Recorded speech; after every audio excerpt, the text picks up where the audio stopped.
All right. This is Dr. Simonides. I'm on, okay? I'm sorry. Okay, Dr. Simonides, nice to see you. It's good to see you. I'm looking forward to the presentation that Dr. Green is going to be giving us. That Wonderful. should be at, I believe, 1:30. Okay, want to make a couple of announcements as well. I've been back and forth with Jan Toman, who will be joining us as one of the State Attorney Addiction Recovery Task Force members. She is the manager of Palm Beach County Manager of Project Opioid, South Florida. Jan, are you with us? Good afternoon. Yes, very happy to be here. Hi, Jan. Hello. Jan wanted me to let everybody know, and she'll put this in chat, that if anybody, she's the main contact for Narcan kits through the Project Opioid. So if anybody is in need or needs to contact her, she'll be giving you contact information on the chat box. Thank Anyway, you. welcome, Jan. Thank you. And also, I had some inquiries last meeting 2 months ago. We had Stephanie Peskowitz, who's the manager of the MAT program at the Palm Beach County Jail, which is an impressive program. And a couple of people had contacted me with questions.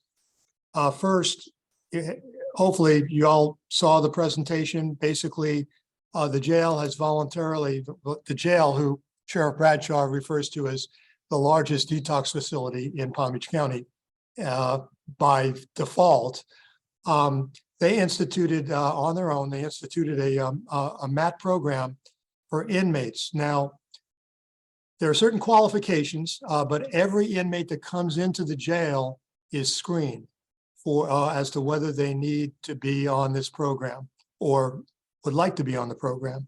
And if they meet the qualification standards, everyone is admitted. If they need MAT right away, they get MAT right away. They may not get a bed. Sometimes somebody if somebody's in withdrawal, they'll go to the clinic, the infirmary, but not necessarily into the program because they only have a limited number of beds in the dorm for that particular program. But everybody who qualifies and is suitable for the program is going to get MAT and is going to be in the program in one way or another. One disqualification is if somebody's sentenced to prison and they're awaiting transport, or if they're going to prison, the program is useless to them. This is for inmates only, somebody serving a jail sentence or somebody who's incarcerated at the jail pre-disposition of the case. So that should answer the questions. COVID kind of screwed things up and made there was a wait list, a capacity problem, but that's largely solved now. And I'm happy to say, and yet again, Palm Beach County is the bellwether for the state and maybe for the rest of the country. Other counties have been visiting Palm Beach County to look at the PBSO MAT program as best practice. So we can be proud of what the sheriff is doing in this regard. And that's any questions on that? Now, as they say on NPR, let's do the numbers. And we just got the medical examiner's report. So we haven't been able to do a deep dive. This is the medical examiners for Florida, FDLE. It was released December 2nd. And I do have some statistics from the report, but we're going to do a deeper dive because unfortunately, some medical examiners will call more than one cause of death when there's a drug overdose. And we try to limit it. We try to find one cause so we have an accurate number of actual deaths due to opioid overdose. So anyway, first, let's put up the Palm Beach County Medical Examiner opiate ODs for 2022. I've got the wrong sheet here. Oh no, it's 2021 and 22, I'm sorry. This is very interesting. We are in Palm Beach County, we're continuing to do well. We're going in the right direction. So first of all, in 2021, for the first for the first 11 months through November. So there's no pending cases, as you see on the slide. Total drug overdoses were 594. Total opioid OD deaths at that point, 11 months in, 498, which is 84% of the total drug overdose cases. And the total fentanyl cause or presence was 88%, 440. So we have the numbers in the first 11 months. When it comes to 2022, we're behind because we have pending cases that are awaiting toxicology reports. So this is a snapshot. This is not the final number, but I've got a pretty good methodology for figuring out what the numbers are likely to be for 2022, depending on how many overdoses overdose deaths occur in December. So in this year so far, total drug overdoses 532, with 80 cases pending a toxicology report. The total OD deaths at this point in time, 341, and that's significant because there's 80 cases pending the toxicology report. But if you do the math between the 532 and the 341, you're going to have approximately 51 likely additional overdose deaths for the first 11 months. Again, we don't know what's going to happen in December, but we have a pretty accurate look, hypothesis of what the numbers will be like for the first 11 months. Fentanyl was present in 317, which is 93% of the confirmed opioid overdose deaths, the 331. Now that's, it's going that way. We're seeing the state report, we're seeing very, very few heroin overdose deaths anymore because it's all fentanyl now. So what we have is the projected total number, adding the 51 for the first 11 months would be 392. Very interesting because there was 498 in 2021 confirmed cases in the 11 months. That's a 21% decline if these numbers hold true, which is very significant. I think that we're usually these past several years at the front of the state in terms of the districts on the reduction of the overdose deaths, which is why other jurisdictions are showing more overdose deaths than we are through 2020, and I would say 2021 as well. So there are two new fentanyl analogs that have emerged. And the interesting thing is the NPE, because I'm not going to have a chance of pronouncing the name, but the NPE you see at the bottom of the slide, 20 times more potent than fentanyl, very scary. In 2021, there were zero. They identified the drugs, but there was zero in the first 11 months. And this year there are 19 in Palm Beach County. I would say all over the state, they're going to see that this is a concern on the overdose death scale. Fluorofentanyl, similar potency to fentanyl. It's a new analog. There were 6 last year in 21. There are 89 this year. So it's another emerging drug analog of fentanyl that's killing people. Let's move to the next slide. And if you have any questions, put your hand up about these stats. Again, it's a snapshot, so you can't take it to the bank as far as the end of the year. But we're looking a lot better. These are the Palm Beach County fire rescue transports. And we've tracked this through Nancy Burdett, who's been very cooperative at the fire rescue, at Palm Beach County Fire Rescue. She does their stats. She's within a day or two of every month, we get the monthly update of stats. Very, very, very thankful for her good work. The bottom line is, if you look at the end of the slide, the net change from 2017, which you can see was the worst year for Palm Beach County in terms of transports and number of patients.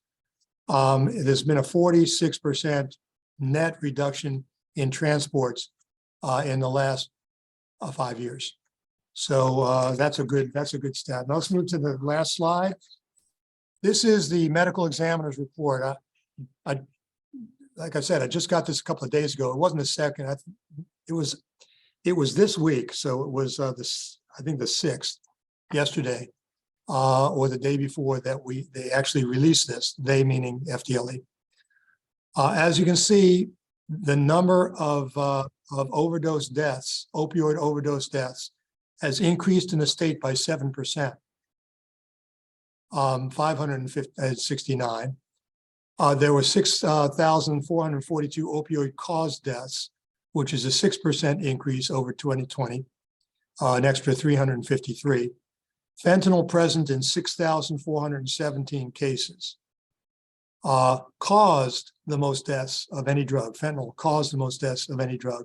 5,791, which is 90% of the opioids overdose deaths, 90%. So our county, as well as the state, are tracking around 90% of the overdose deaths are fentanyl related, which, by the way, is a reason we'll talk about later on that a fentanyl, to remove the fentanyl test strips from the list of paraphernalia so that it's no longer illegal in the state of Florida is crucial, because many of the people who are dying of fentanyl overdoses, okay, are not using other opioids. They're not looking for opioids. They're doing cocaine, they're doing benzos, they're doing marijuana, Adderall. They're doing drugs where they may not know, and they probably do not know, that there's any fentanyl because they're bought on the street, and the fentanyl is injected as a pollutant into the drugs that they think they're buying.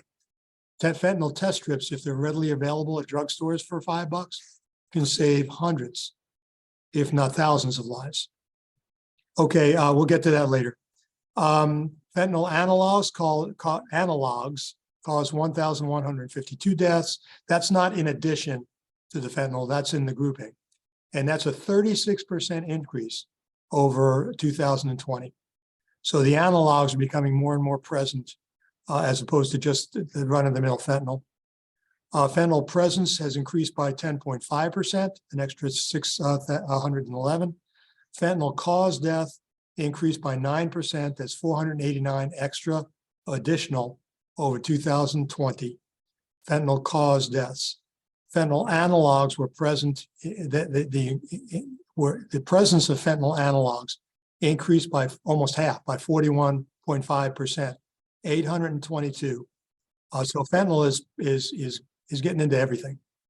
Now, this is what I said earlier, I alluded to.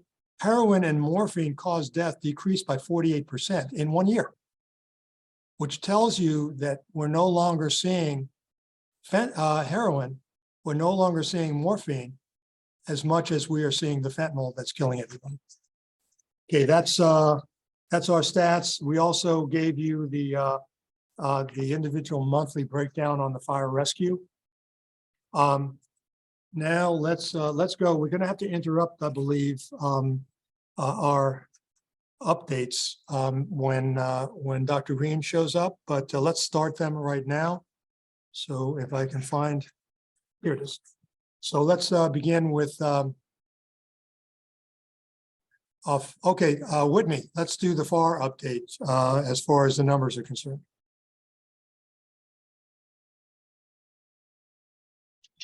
Let me share my screen. Oh, you're sharing now, so I can't. Okay, we'll put it up. We have it, right? I believe I sent it.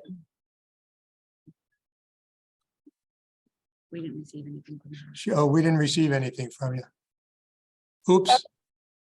Can you retrieve something from email? If you stop sharing your screen, Al, she can share Oh. her. Okay. Thanks, Lori. Let's see if that works. You're welcome.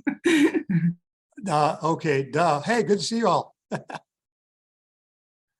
All right, let me find that window. Boy, I love it when a plan comes together. Let me get on with you. Tell you what, Whitney, while you're doing that, let's get Lori to come in and let's do the Oxford House update. All right. So this is going to be for the last, November is the most recent month for the numbers. We have 113 houses total, 990 beds, 70 men's houses, 619 men's beds, 1 men and children's house with 8 beds, 23 women's houses with 197 beds, and 19 women and children's houses with 166 beds. These are the cities we are currently in. Lots of different cities around the state. And this is continued cities. These are where we're looking to expand in the near future. So probably about almost 10 cities there that we're going to try to expand to. We've had 3 non-fatal overdoses since the last meeting, and they were all revived with Narcan, thank God. And then these are just some updates that we have. Hurricane Ian was terrible. And so not just, physically, the physical damage, but the mental and spiritual as well. There has been much focus on returning to the routines of recovery programs in the area and putting their sobriety first.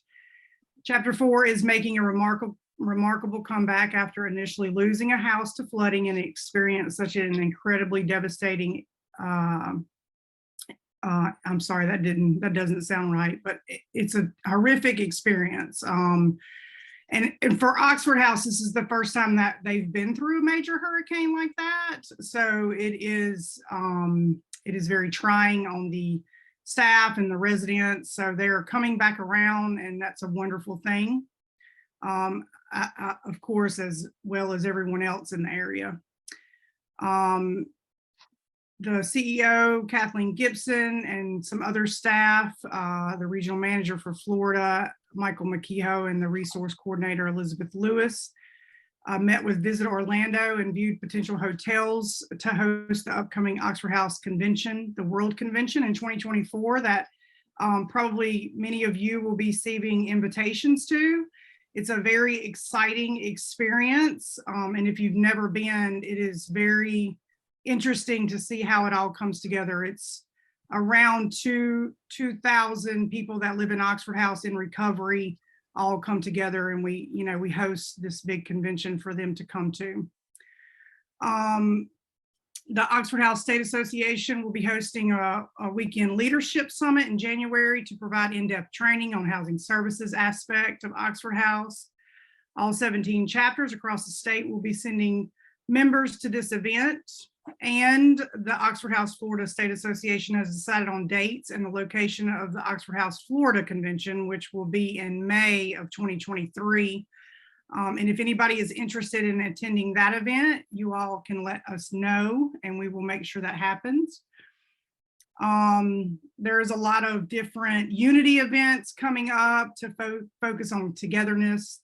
The holidays are very difficult for people in recovery, especially those in early recovery. So having a significant emphasis on recovery and unity this time of year is very important to the peer support of Oxford House residents. So if anybody would like to attend any of these events, you can let myself or Michael, or if you know the outreach worker in your area, which is Chandra, we can have you all visit any of those. I believe we had a few people from the Sober Home Task Force come out to our Clean Feet on the Beach for Recovery Month, which was a lot of fun. And then we have our contact information here, and then the websites that we have, our national website, the state website, and our vacancy website. Thank you, Lori. Does anybody have any questions for me? Hey, thanks, Lori. We're going to do one more update from FAR, and then I see that Dr. Green is on the meeting. So let's get the FAR update, and then we'll have Dr. Green's presentation regarding marijuana use. So we have everything we need there, Whitney? Cool. Yeah, it's not letting me open my Adobe for some reason, so I opened it in here. So right now, since we last presented, we are it actually looks like we lost beds, but really we certified almost 200 beds since we last reported. However, we did lose a lot of beds, and that was not due to non-compliance reasons, but to programs closing or losing locations due to the housing market crisis. So we're currently at 7,746 beds statewide. 89 of those are level 1, 4,600 level 2, 359 level 3, and 2,715 level 4 beds. We did lose some MAP beds in that mix, so we're down to 2,734 statewide. 13 of those are level 1, 1,391 level 2, 287 level 3, and 1,043 level 4. We're currently at 1,619 female beds, 3,939 male beds, 2,136 beds that are gender specific, but they're fluid based on census at the location, 25 non-binary, and 6 with women and with children. In the north, we have 531 beds. Northwest covers 97. The West Coast, 1,312. Treasure Coast, we're down to 278. Palm Beach, we are at 3,215. And in the South, Broward and Dade, we have 2,313.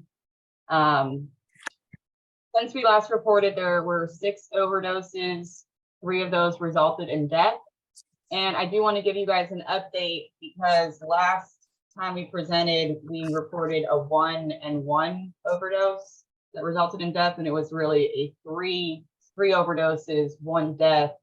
I had a weird filter going on that was only pulling up the deaths, so that was inaccurate. So we're currently at 29 total for 22 with 11 resulting in death. Okay, any questions? We're going to be discussing some legislation, and one thing that's not in your packet that we've been contemplating, but we haven't figured out a way to do it.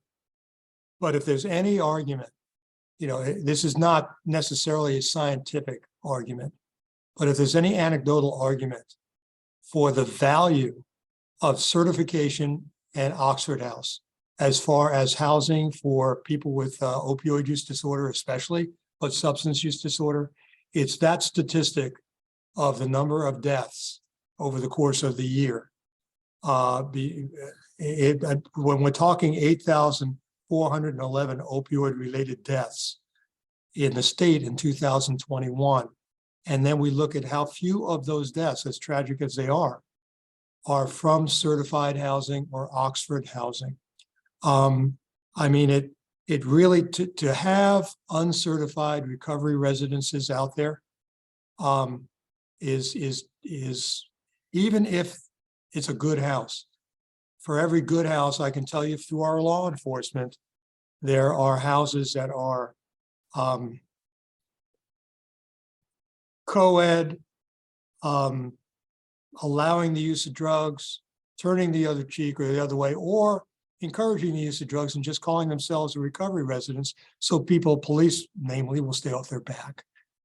And unfortunately, when you have a non-certified recovery residence, it's as likely as not, and probably more likely, that it will be a flop house than it will be a residence that protects the vulnerable population that's living there. So we'll talk about that a little later. But meanwhile, I'd like to welcome Dr. William Green. He's on the Zoom now. I think it was Whitney who told me about his presentation, or it might have been Susan Ramsey, about a presentation he did regarding Susan, okay, regarding the use of marijuana, and especially as it relates to the use of marijuana when somebody has a substance use disorder. And so I wanted him to come in here and give us a brief presentation on, on what marijuana is and what it should and should not be considered. I guess that's kind of and by the way, Dr. Green, I believe, is a past president of FSAM. I know we have John Simonides, who's on the call, who's the current president. But anyway, Dr. Green, it's all you. Well, thank you very much. I'm going to attempt to share my screen and pull up a presentation here, so just bear with me one moment. All right. All right. And slideshow. From beginning. All right. How's that look? Can you see my first slide there? Yep. Very good. So thank you for that warm introduction. That's accurate. I was the past president, and I was very happy to turn those reins over to Dr. Simonides.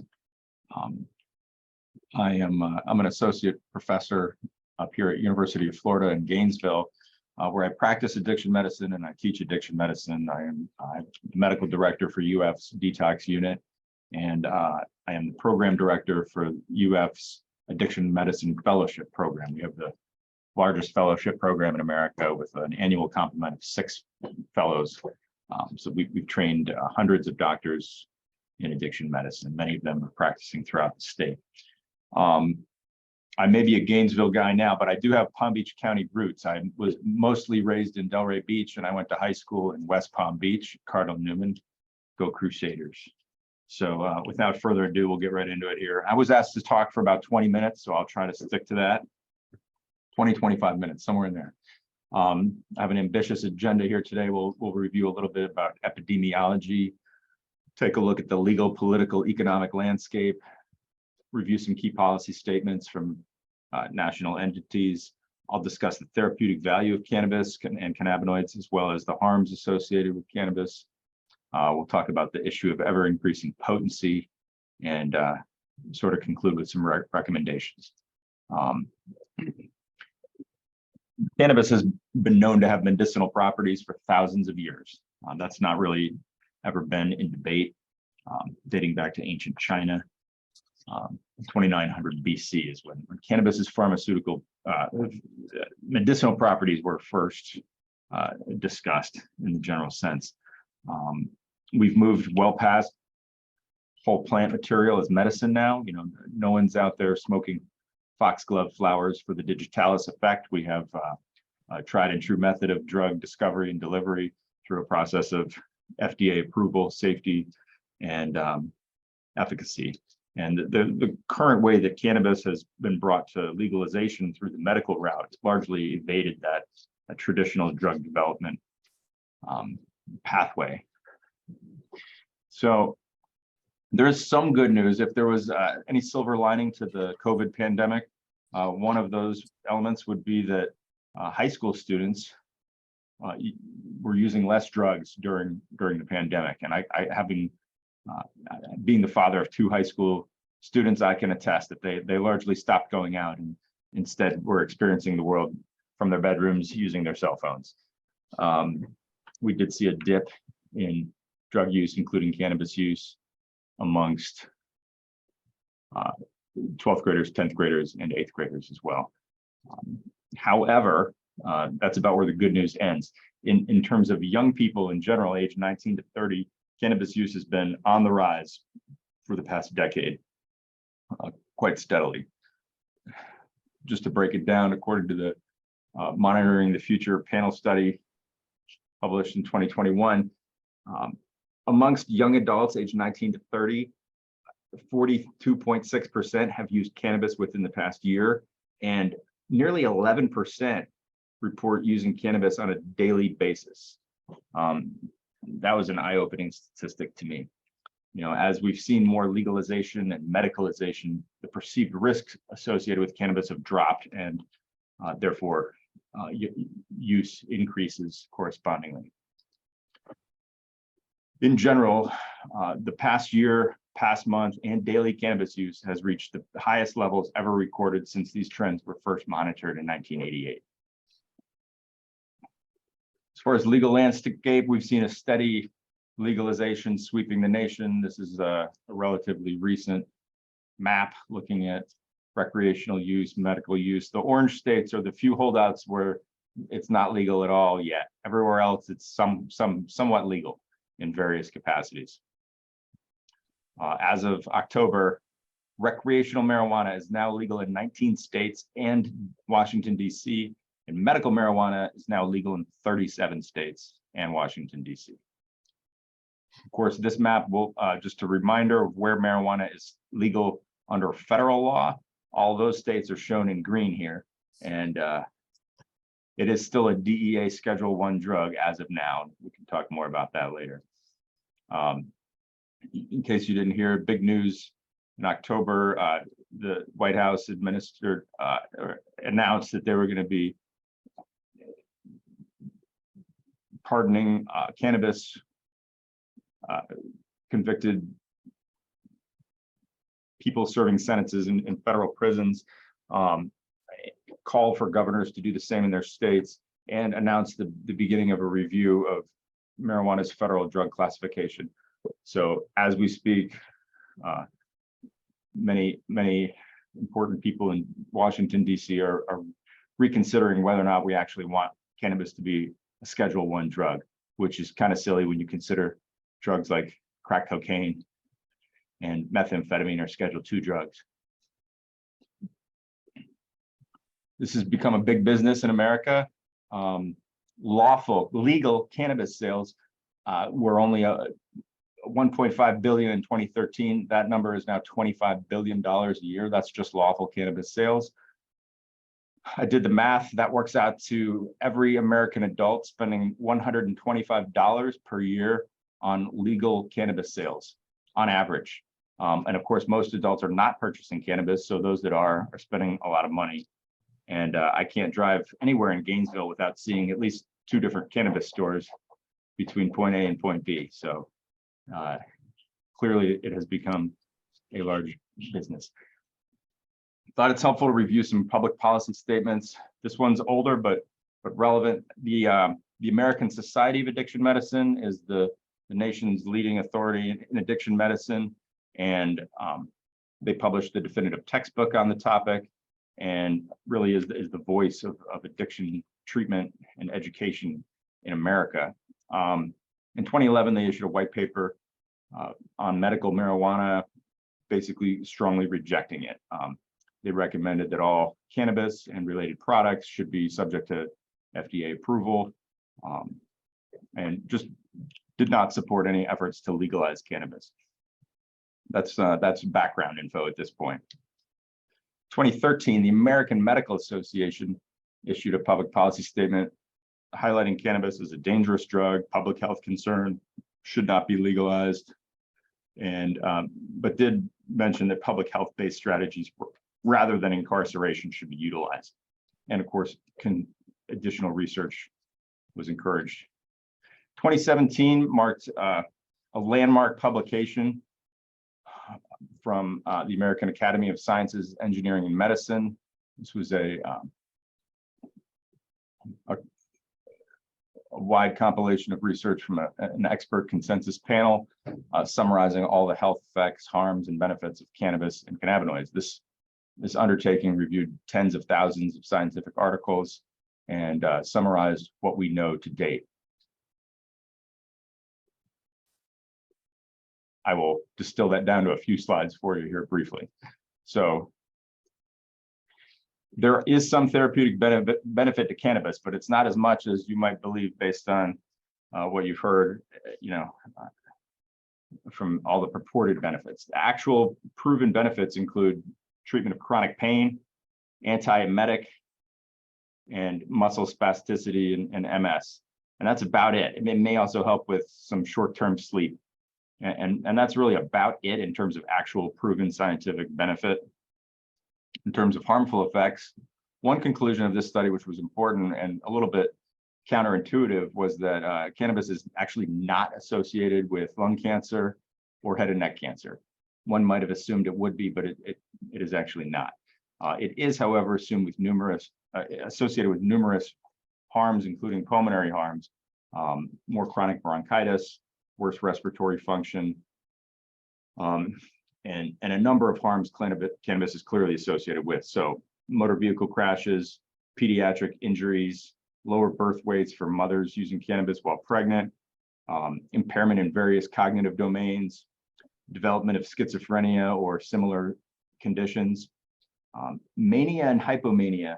That's relatively new scientific information. When I did my psychiatry residency, That was not really known, but it has come to light that today's ever increasingly potent cannabis can actually precipitate or cause a manic syndrome, especially in predisposed individuals such as those with bipolar.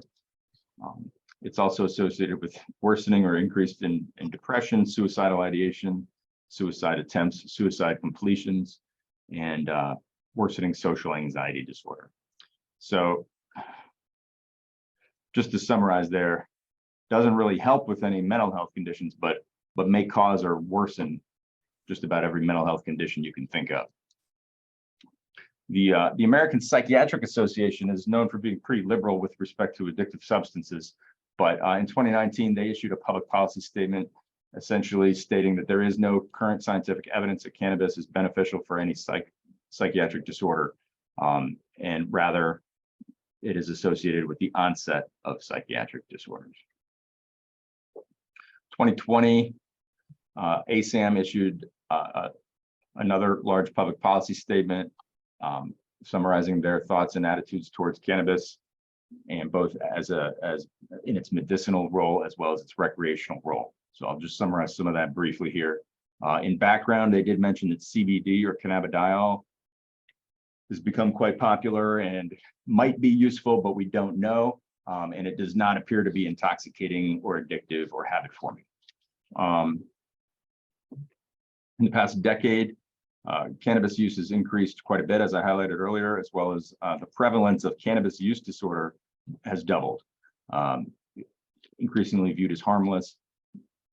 Public perception on legalization has shifted quite a bit to where the overwhelming majority of Americans now support it.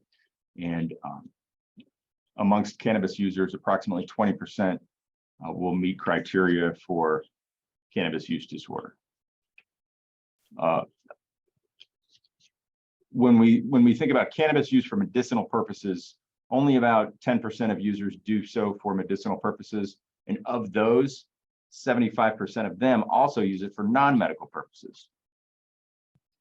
It has many purported benefits, but many of these just don't pan out in the research. It was initially thought that it might be helpful for opioid use disorder, and some preliminary data showed that, it overdose dropped in states that legalized cannabis, and it was sort of an appealing idea that maybe if you have more access to cannabis, which might help with pain, then maybe you don't have to use opioids. So maybe that could be something to help the opioid epidemic. That has not panned out, and subsequent research showed that cannabis use is actually associated with increased rates of non-medical opioid use and increased rates of opioid use disorder. So it is absolutely not helpful in that fight. As far as FDA-approved cannabis-based drugs go, we do have some on the market, probably not as many as we would if we had cannabis in a different DEA schedule. But just to summarize, there are 3 indications for cannabinoids per the FDA. One is for the treatment of chemotherapy-associated nausea and vomiting. Dronabinol, also known as Marinol, is FDA approved for that purpose. That is a synthetic version of THC. There is some abuse potential associated with that, but and then Nabilone is actually off the market, so I won't mention it. Well, I guess I just did, but I won't say anything else. Appetite and weight loss is another indication for dronabinol. It's in HIV/AIDS and has been shown beneficial for that, safe and effective. And then the third indication is for subsets of seizure disorders, including Dravet syndrome, Lennox-Gastaut syndrome, or seizures associated with tuberous sclerosis. For these rare conditions, cannabidiol in the form of Epidiolex is FDA approved. And that was the first direct extract from a cannabis plant that was FDA approved for anything in the United States. There may be more such drugs on the horizon, and anything brought to market by the traditional route of drug discovery and FDA approval, by definition, is safe and effective. So that does not apply to the so-called, quote, medical marijuana, end quote, that we see now. I included a summary of what their recommendations were with respect to recreational cannabis. I'm not going to go through all that here, but basically we acknowledge that it's happening, it's becoming legal, and the proliferation of increasingly potent products such as concentrates, edibles, oils, tinctures, topicals is somewhat alarming. This potency issue is a real issue. Humans have an amazing ability to manipulate nature, and it's really selective plant breeding over years. We were able to turn this into this. With selective breeding, we could even turn it into this. Heck, we could make it into this if we wanted. So it's no wonder we can turn this into this. And sure enough, there's been really like a veritable explosion of all kinds of new strains, each one stronger than the last. With that, we've seen more harm associated with that increased potency. This graph shows increasing THC and CBD potency from DEA samples spanning quite a long period of time, from 1995 through 2019. We can see an ever increasing amount of THC shown in red, and CBD was initially increasing, but the plant can only do one or the other once it gets to a certain point. So in recent years, we've seen the CBD decreasing. And so it's really a much different plant now than it was just 25 years ago.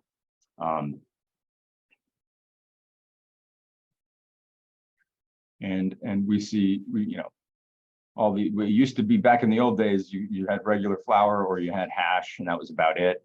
But we're now seeing all kinds of extra concentrated products on the market, including hash oil, butane hash oil, aka dabs, wax. It's like a lip balm type texture, extremely high potency. Something called shatter, which is almost like a glass-like product, extremely high potency. And the things that you can put in a vaporizer device now are approaching 90+% THC by concentration. And we're really just seeing increased adverse reactions based on that potency, especially the issue of cannabis-induced psychosis. That used to be a rare phenomenon. That's now a fairly common phenomenon, and I see it in my clinical practice often. This was a meta-analysis demonstrating that higher potency cannabis was clearly associated with increased risk of psychosis and cannabis use disorder. I mostly included these next batch of slides just for a reference. I'm not going to go through all these here for the presentation today, but if anyone wants it, I'll email this presentation to anybody who would like it, or to the moderator. In general, ASAM's public policy on recreational cannabis is yes to decriminalization and no to legalization. It's not an all or nothing approach. We can do things like eliminate fines, issue warnings, issue referrals to treatment without, being a no holds barred, free for all cannabis festival. Okay, there is a happy medium. There's a lot of recommendations based on how it should be implemented sensibly for recreational purposes. But to the issue at play here as relates to us, as we consider its use in treatment centers and halfway houses, basically, it essentially has no role in the modern treatment center or halfway house. Let me get past some of this. It's especially contraindicated in people who have mental health issues because it can worsen them. It's contraindicated in people who have substance use disorders because they can develop a substance use disorder with it, or it can make them more likely to return to their drug of choice. So, sorry, there are a lot of issues why you would not want to have cannabis in treatment centers and recovery residences. The obvious reasons, people are getting high on it. It's not conducive to recovery. Cannabinoids in general can really cloud drug testing issues. CBD might test positive for THC due to trace quantities present. Delta 8 THC is not illegal yet, but it still gets you high, and people should not be using that if they're in recovery.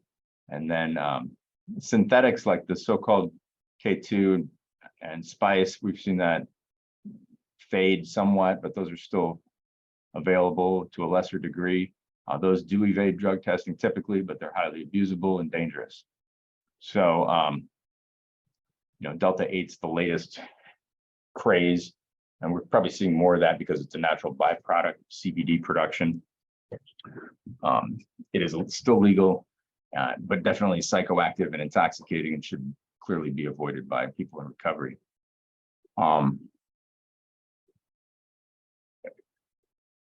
Cannabis and related compounds really don't have a role in the modern recovery paradigm. They are harmful to recovery, harmful to mental health, and just because they are legal in some capacity by state, just because some doctor recommended it for some sort of a condition, that's really not a valid exception to this rule. I would say the possible exceptions where cannabinoids could be used in the recovery population would only be really in the context of an FDA-approved pharmaceutical medication that was prescribed by a physician and obtained at a pharmacy. And and the current possibilities really there are two: dronabinol and cannabidiol. These would be pretty rare conditions met where you would Marinol would be a treatment of last resort for someone in recovery who had the indications for that, but theoretically that could be something that might possibly be indicated. Cannabidiol only in the FDA approved formulation, not in the stuff that you would buy at your local gas station. There's just no real quality control with that stuff. So I think I'll end my formal remarks there, and I'm happy to open it up to any questions. I thank you for your attention. Thanks, Dr. Green. Anybody have a question? Just raise your hand virtually, please. Okay, who's got their hands up here? Okay, Jennifer Atenito from FAU, go ahead and unmute yourself and ask away. Hi there. Yes, hi.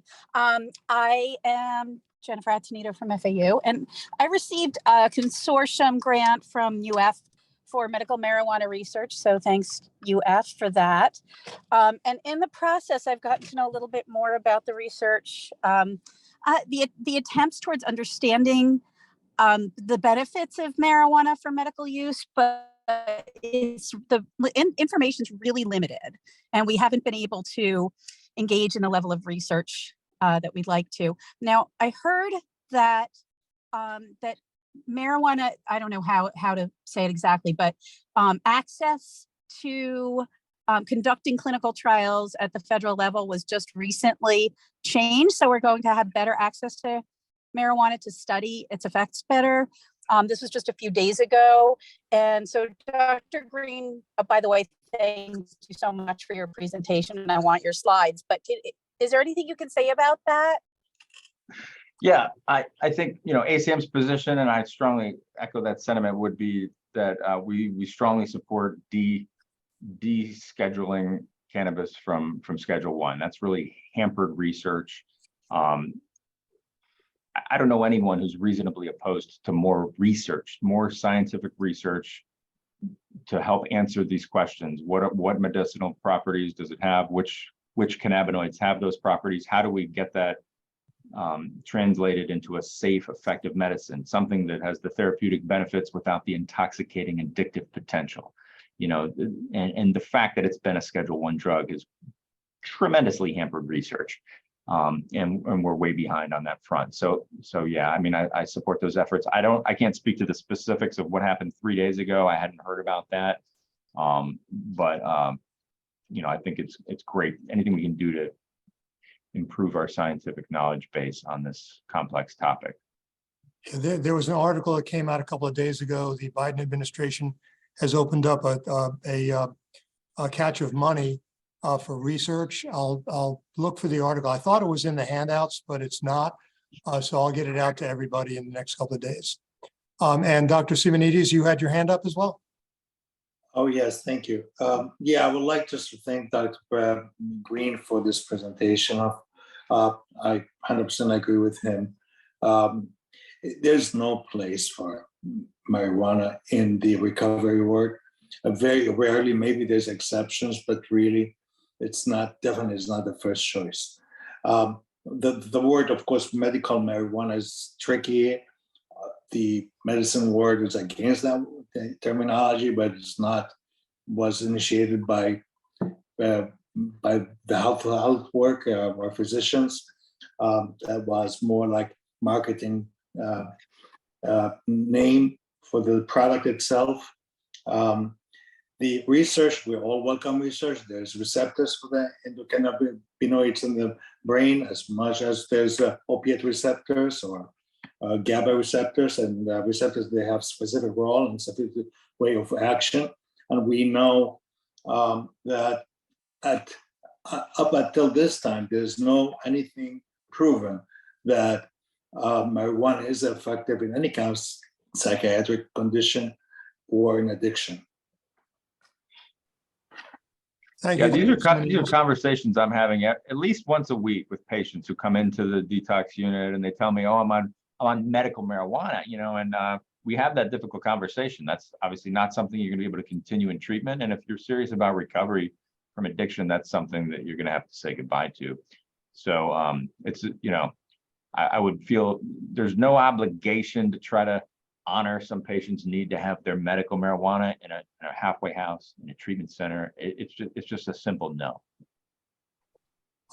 You're talking about the uptick in the use in treatment. Our law enforcement side of the task force is seeing a growing trend of treatment providers who are, I can't think of a different word, are inducing patients to go to their facility by saying, hey, we'll get you a marijuana card and you can use marijuana. Whether it's patient brokering or not, because the department is giving licenses to these places. And I know Shayla Brown is on, and I don't want to put her on the spot, nor do I really want to put the department on the spot, because we seem to be in a catch-22, where the response that I've gotten so far from the department is there's nothing in rule or in law that prohibits a provider from allowing the use of marijuana on the premises. So later on in the meeting, we'll be talking about legislation, and I sincerely hope that the department works with us so that by July, we can put this to bed, because basically there's no science in it. As I see it, it's an inducement. Whether it's actionable in criminal law or not, it is still, there's no scientific or clinical benefit to the use of marijuana at these facilities. So therefore, the only reason to use it is to bring people in, put heads in the beds. It's a form of inducement. I can't say it any other way. And we're seeing it more and more.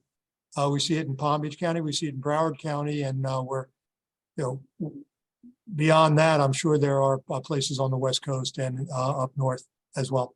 So thank you very much, Dr. Green, Dr. Simonides, as usual. Thank you very much for helping us to crystallize this issue so that we can be able to go forward and actually do something about it, so that it's not legitimized, you know, by sleight of hand. I'll say that. Okay, now do we have Dan Lauber on yet? Al, before Yes. we go, hi, Susan Ramsey. Hello, Dr. Green. I'm very happy that you're here today. And I want to add one more thing. I know we're going to be talking about this with the legislature, but I think Dr. Green is going to be gone. So one of the issues we have, not only with the licensed substance abuse treatment facilities, is with recovery residences and certifications, because currently it's the FAR standard that if you are a certified recovery resident, there's no medical marijuana and all of that kind of stuff. There have been some rattling of sabers by lawyers suggesting that FAR doesn't have the right to do that because they're getting a medical marijuana card, the whole problem, right? So would you be able to support any legislation that we may draft up concerning this?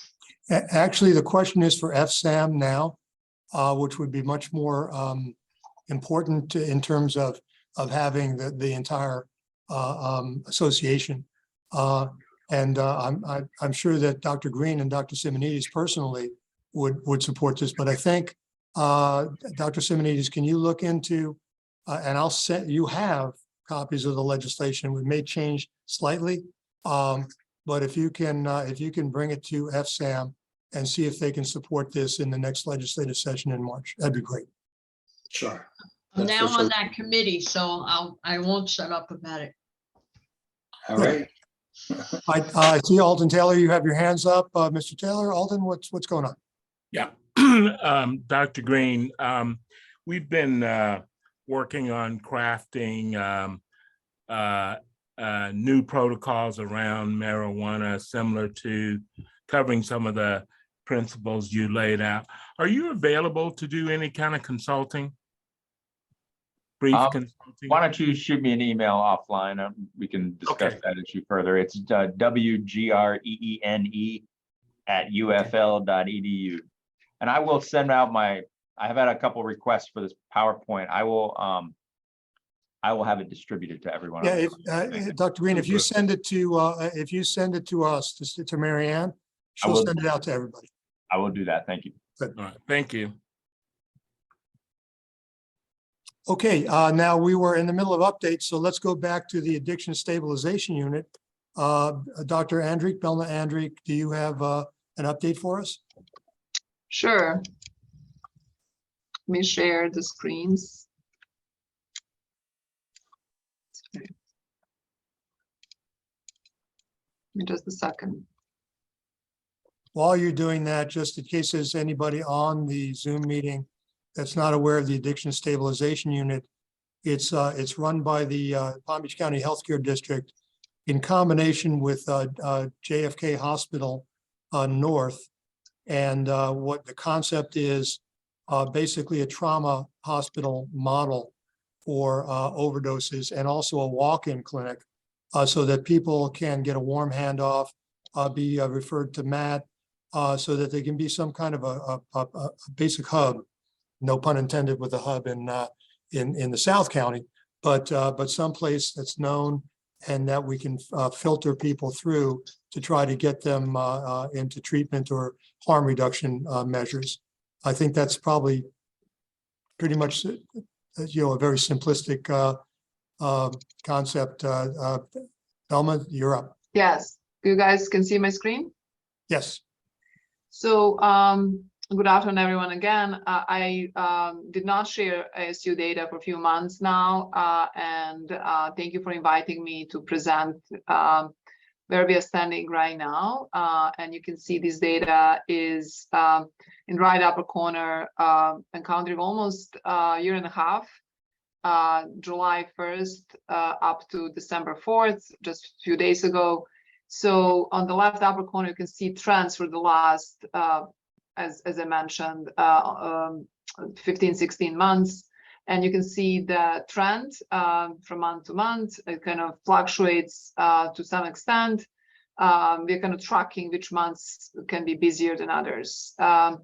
Total unique patients seen for this period, 1,575. Some patients come multiple times, so we also count the patient visits to ASU, not only unique patients, and we still track how many of them report coming to state of Florida for treatment, and then state that was kind of politically of political interest, and we opened this. And this number did not change during the time. I think fluctuates between 16 and 70% on this patient population.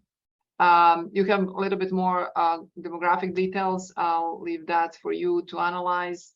The most important other thing that we track is how the patients come here. That continue to be 75% of the patients actually walk in to the ASU, what really tells us a lot about how important this is access to care. When people have that wow moment to have 24/7 facility that they can walk and seek for help. Interestingly, City of West Palm Beach Fire Rescue surpassed the total number of patients transferred here from the Palm Beach County Fire Rescue, who was a leading municipality transferring patients here. As Al said, this is a centralized facility in an attempt to be a center of excellence for addiction, similar to trauma. So we expect fire rescues trucks to bypass the closest emergency rooms and transfer patients here. We continue to have discussions with fire rescues, education of their captains and crews that they can utilize this on that manner. However, this is not defined by their protocols. It's kind of just general awareness and benevolence to do this way. So some units that are automatic feeders to this ER use that as a protocol, but to my awareness, there is no like protocol, like it's a trauma transfer protocols that they kind of strongly suggest transfers here. But we're not doing bad in that being said, because everybody's aware of benefits to transfer patients here. There is a little bit data in the middle about self-reported history of treatment. So you can see that 25% patients still continue to report that they did not have any treatment before, versus 1 to 3 times, versus 4 to 10 times, and even more than 10 times. So the most important part of this first slide I always share is that on the middle right section talks about what percentage of patients who have opioids in their urine drug screen in the JFK North ER did have induction of Suboxone during their stay in the ER, and that number is 60%. I think that's the number that we are really proud of. That means that training of the ER staff is really well, and they're able to explain to patients, to diagnose them, to explain to patients importance of starting this treatment right there and then after the I mean, some of them are not overdose. I cannot say Narcan reversal, but to stay in long enough that they start withdrawing so the Suboxone can be introduced, that's a huge success. And then you have length of stay in JFK, was self-explanatory, versus hospital dispositions from DCR. The top green line shows what percentage of patients during the time are qualified for outpatient treatment and choose our clinic that is next to the ER on the same campus as the natural next destination. And actually all of those patients are warm handoffed by our recovery coaches that are embedded into the ASU. I'm happy to share with you that started actually just a few weeks ago, at the beginning of November. We have 24/7 phone service by our recovery coach. So whoever needs recovery coach in the community to connect to our outpatient treatment can call 24/7 now. As long as they call 642-1000 number, the answering service will connect them with a recovery coach on call. During the regular hours, recovery coaches, as I said, are embedded here, but also embedded in JFK South for the last few months. I'll talk about it a little bit later. Of those patients who are warm handoff to our clinic, 71%, this waffle graph shows how many patients of those that are warm handoff have at least 2 visits with us. We don't follow this a little bit longer, but although we plan to start following longer, and we have our own clinic data in details, how many people come back and how many times. But this is like patients who come in ASU as a first station. 71% of them do establish the care on permanent basis for us. At least they come back. That's kind of the very early indicator, as I said, for their compliance.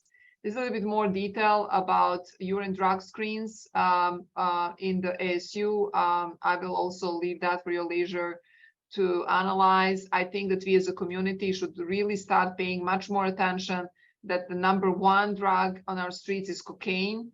If you really want to constructively treat our community as a whole, as our patient, treatment approaches to cocaine are completely different than opioids, as we all know, and that's really more and more discussion among our clinical teams, especially therapy styles of our therapists. So we are kind of really investing in this to adjust our therapeutical trainings and specialization, if you wish, for cocaine.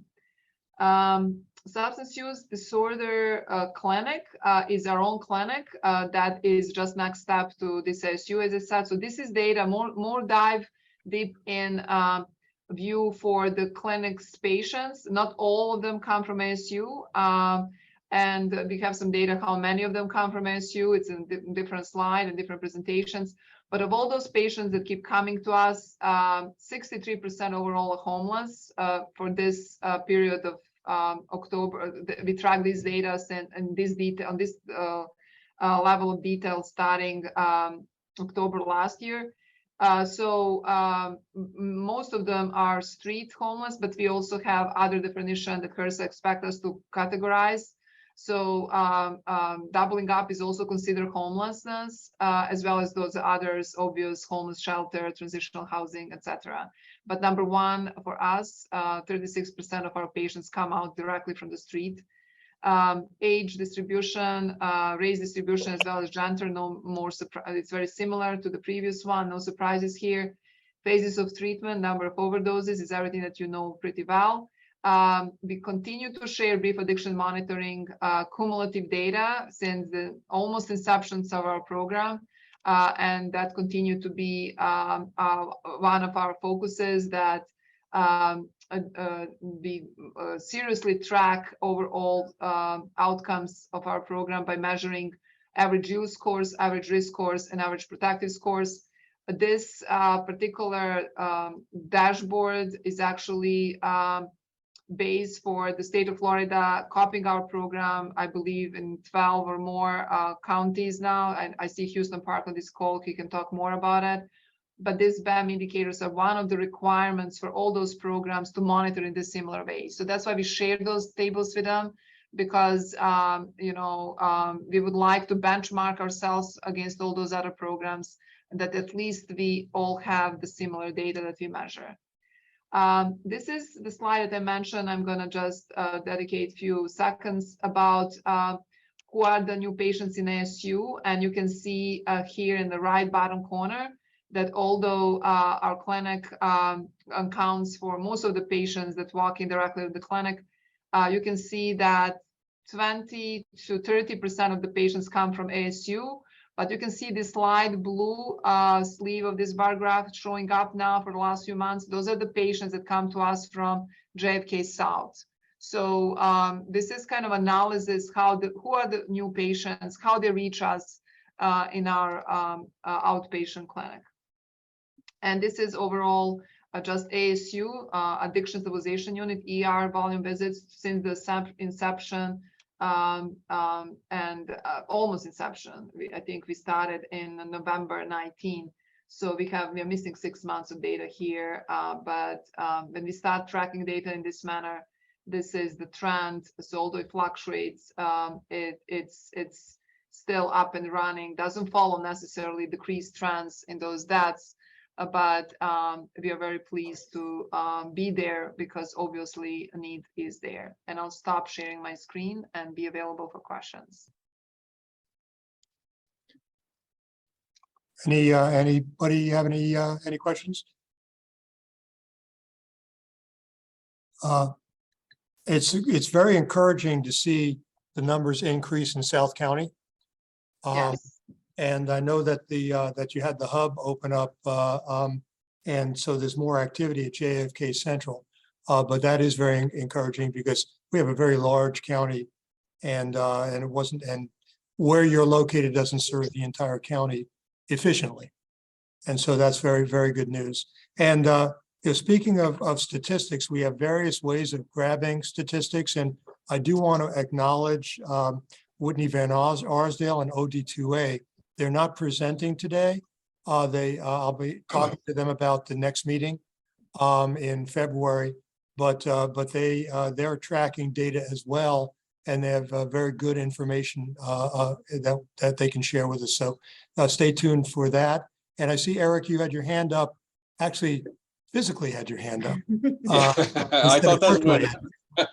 Go ahead. I just wanted to compliment the doctor on the analysis and how easy it was to read the format, and the questions of like, how do you feel about staying sober for the next 30 days? Not at all likely.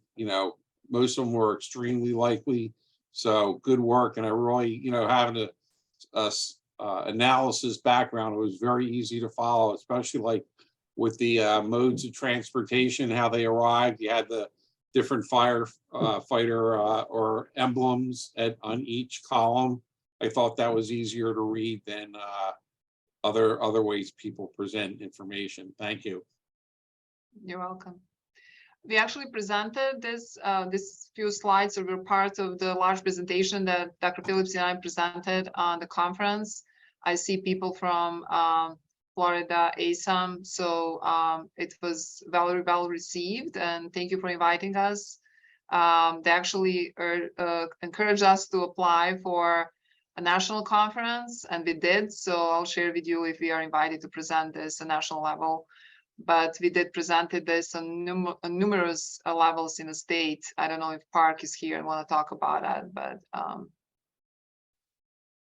Dr. Shapke definitely present those slides around the state very frequently.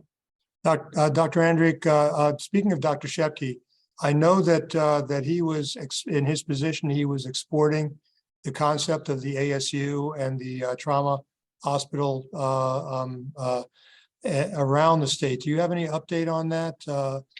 So that's why I was calling Houston, because he works directly with him on that project. If Okay. he's not here, I can share. I know that No, Houston is on core the program. Houston, are you there?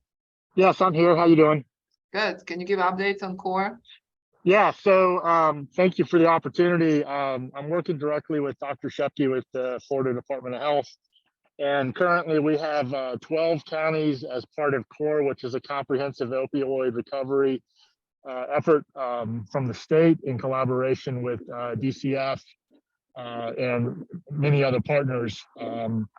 The ultimate goal will be to have 65 counties with the same capabilities and recognition of a similar type addiction stabilization unit, utilizing EMS stabilization facilities and then behavioral health providers for a long-term full wraparound service of care. Awesome. Did you say 11 counties? We have 12 right now, and we're getting ready to roll out another 20. Awesome. All right. Thank you. But I Houston. think what is very important is that all of those counties, in order to receive state funding, like they're giving them, they have to have those three components. Transport to this facility who is ready for them, of some kind of ER settings, like Houston said, and then they have to have that outpatient component that they're connected after assessment in most acute kind of phase of their recovery. And then they have to monitor outcomes based on BAM indicators. And by the way, I'd like to give credit where credit is due as well to Houston Park, who was a charter member of the, when it was called the Sober Homes Task Force in 2016. He was working for Palm Beach County Fire Rescue, and he was the liaison who was instrumental, I believe, from the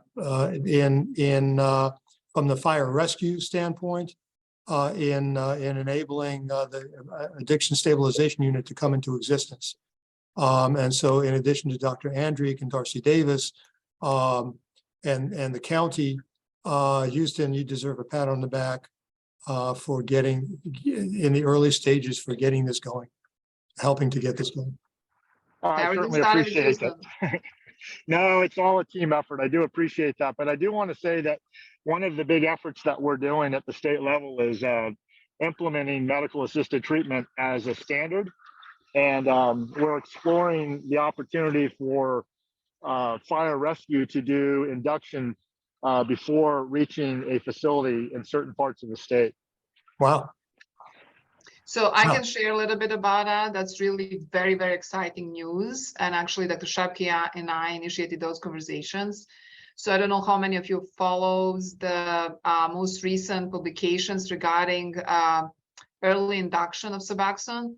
So I don't know, Dr. Moran and the others, Dr. Green on this call, but I'm talking about induction of Suboxone as per protocol on the truck within first 10 minutes after reverse with Narcan. And if you do that in that very, very, very early stages, you completely avoid precipitated withdrawal. So when they come to ER, they're not withdrawing, and you don't need to wait for hours and hours for them to start withdrawing to introduce Suboxone. So it's actually based on New Jersey program, and local Chief Coyle and Dr. Shapke already reached to peers in New Jersey, and they are talking about sharing protocols. So Dr. Shapke is very innovative in those protocols, not only for substance use disorder, but anything else. We live and play in the best county. If you have to have a heart attack, it's better to have here than anywhere else. So I think I would hope that becomes also, if you need to have overdose, maybe it's not bad to have it here. So that's kind of what we are working on. And it's very, very excited because that would be change of the game. Great. Houston, can we get you to, if Dr. Shepke can't make it, can we get you to give us an update in February on that process, both the induction of Matt and the opening of similar ASU programs around the state? Absolutely. Be happy to. Okay, great. Super. All right. Well, thank you so much, Velma, for giving the presentation. Let's go back to the, actually, we go to the next agenda item, which is FAR. There are some new developments that Whitney Lehman, can you fill us in on what's going on and fill us in on what happened at the NAR conference that you attended last month? Sure thing. So the NAR conference went well, other than one of our Broward-based marijuana providers showing up to heckle me in a session. But there was a great presentation from the main affiliate of NAR, who is actually allowing the use of marijuana in a couple of their residences, and they're not seeing positive results from it. They just obtained a perpetual license for RETCAP software. So they're going to begin tracking outcomes in all of their homes, and they'll have actual data for us at next year's conference, compared to totally abstinence-based sober homes. FAR is going to begin requiring all of our providers to use one of our 2 outcomes-based software solutions starting next year. So we will also be able to see the outcomes in FAR certified homes. It's really exciting. I've seen the data from other states, and what we're seeing is that about 45 to 50% of individuals that enter into recovery residences drop out after the first 45 days. And that's either they relapse, or they just abandon, or they moved on. And it's tied to the providers not setting up goal mapping and recovery planning connected to their negative influencers and their strength-based influencers, based on the Recovery Capital assessment tool. And so our providers are going to have the option to use one of our 2 platforms, but we are going to be requiring it so that we can improve on how the programming looks like in our homes through the goal mapping and assessment tool. So that's very exciting for us. There's one other update for you is on the agenda.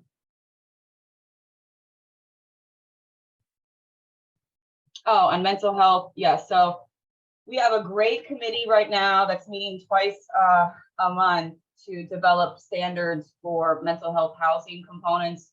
We're seeing a lot of those starting to surface, and they're claiming we're mental health only, so no one oversees us. And the ones that we've actually gone in and seen, it's scary how they're treating individuals. And so we're going to have a platform early part of next year to mid next year to certify mental health housing, as well as RCOs and respites. and that's progressing well. You're muted, Al. I said, thank you, Whitney. You're very- Now we're going to go to back to agenda item 4. So if you look in your attachments, we're also going to put it on the screen. This is something that we were attempting to get in last year to the legislative session. It's called a proviso. It's an earmark to do a study, a statewide study of not only recovery residences, but congregate living residences. And we have one of the foremost experts in the country on this issue, Dan Lauber. He's from Illinois. He's coming with a muted background behind him. And he's gonna talk a little bit about, number one, the study. And the ultimate goal is to have legislation that would be a template for this, for all local municipalities and counties to be able to develop codes, ordinances that both allow congregate living as according to the ADA FHA, federal law, as well as protect the residents within those residences. So with that, Dan, it's all yours. Great, thank you. It's really a pleasure to finally be able to attend one of these meetings. And I really want to thank you for the opportunity to address this group. It's also good to see so many people here that I've had the privilege and pleasure of working with in Florida since the before COVID, including Terrell Pyburn, Al Johnson, Steve Farnsworth, Jeffrey Lynn, and Whitney Lehman. Statutes governing zoning for all types of community residences for people with disabilities are actually rare. Those that cover sober homes, group homes, assisted living homes that are small enough to emulate a family. 39 out of 50 states have some form of statewide zoning for some disabilities and for some group homes. Most of these are the results of advocacy from people, groups representing people with disabilities. They have not been thought out very carefully. They have not been vetted, or sorry about that. That's my alarm reminding me we've got this meeting now. They have not been vetted for what their unintended consequences might be. They were simply pushed through as an advocacy thing. What's being proposed here is to actually study this carefully and produce fair and balanced zoning. Statewide statutes are needed to fully comply with the nation's Fair Housing Act and level the playing field throughout the state of Florida. It would bring reforms that have been to the entire state that have been adopted by Palm Beach County, Pompano Beach, Delray Beach, Oakland Park, West Palm Beach. There's a lot of beaches involved in Florida, Fort Lauderdale, and actually about 4 or 5 other cities that are in the process right now. We've seen, one of the things that we've seen though, is when a city adopts this sort of zoning that I'll briefly explain in a minute or two, the scammers, and there are lots of scammers, leave the cities and go elsewhere because this sort of zoning finally requires, to be a permitted use, you've got to have an available license or certification or the Oxford House Charter. One experience was with Delray Beach. I remember about a year after it adopted its zoning, where I had the pleasure of working with Terrell and Max Lehman. I'm sorry, I'm butchering Max's last name, forgive me. Lohman. The thing to keep in mind is, I imagine you guys know far better than I do, that overdoses and deaths tend to occur very often near a sober home. And the Delray Beach Police reported a year after the ordinance had gone into effect that required you to have a license or certification, overdoses and deaths plummeted significantly, which they believed suggested that the scam operators had left town and were going elsewhere. But the catch is they're moving somewhere else in Florida.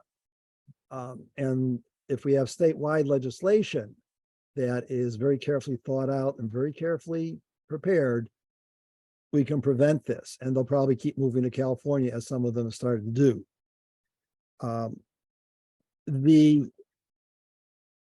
Unlike though most of the zoning really needs to be carefully thought out, unlike most of the zoning that the 38 other states have adopted.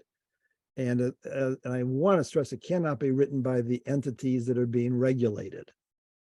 What's being proposed here is to conduct a thorough study like those done for the aforementioned cities and Palm Beach County in order to establish the basis and justification for any amendments to the state statutes that may be proposed. The study is critical. Fort Lauderdale, as many of you know, was sued in the Sailboat Bend case, which really originated over a building code issues. But the plaintiff's attorney decided to throw in the zoning ordinance as well, because he just hates any ordinance that regulates community residents, sober homes at all. He thinks they should just be allowed anywhere. Without licensing, without any spacing, without anything to assure protection of the residents.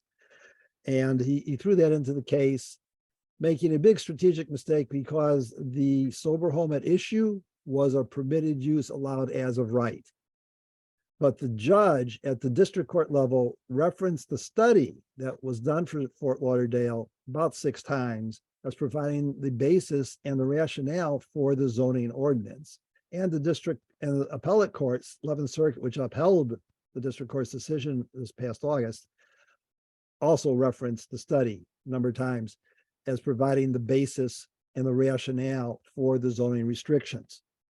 A balanced and fair state statute, which would come out of all this, needs to be very carefully crafted to establish the maximum zoning restrictions that would be allowed statewide throughout the state, but allow, as the current state statute does, allow localities to adopt less restrictive zoning if they so desired.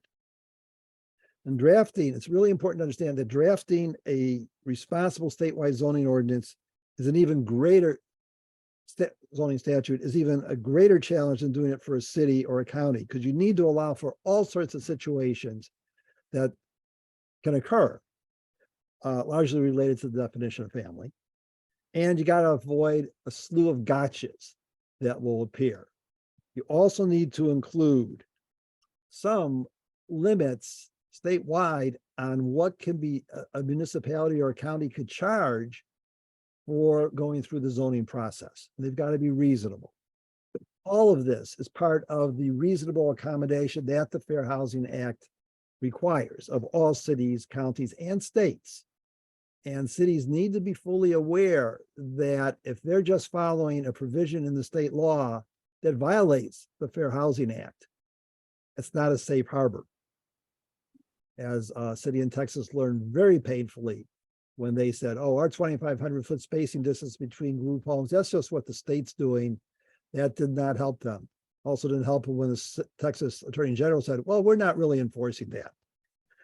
So it's critical that any forthcoming state statute be very carefully crafted to establish the least drastic means necessary to actually achieve legitimate government interests.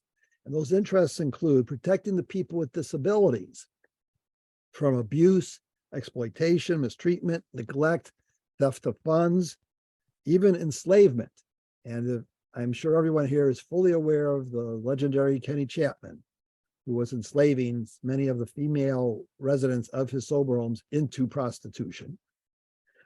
It needs to enable community residences to achieve these core goals of normalization and community integration. That's their whole underlying rationale. And it needs to prevent clustering on a block, which interferes with attaining these goals of normalization and community integration, and prevent concentrations from developing in neighborhoods that can alter the neighborhood's residential character and create de facto social service districts. And this is what the proviso is really all about, creating a fair, balanced zoning regulation of community residences for people with disabilities, a comprehensive coverage. Right now, the state legislature, the state statutes cover only some types of community residences, and they treat them differently a little bit based on the license that they have. It makes no sense. So we need to create state statute that is based on sound research rather than on myths associated with people with disabilities. Now, I realize this will put me out of business in Florida.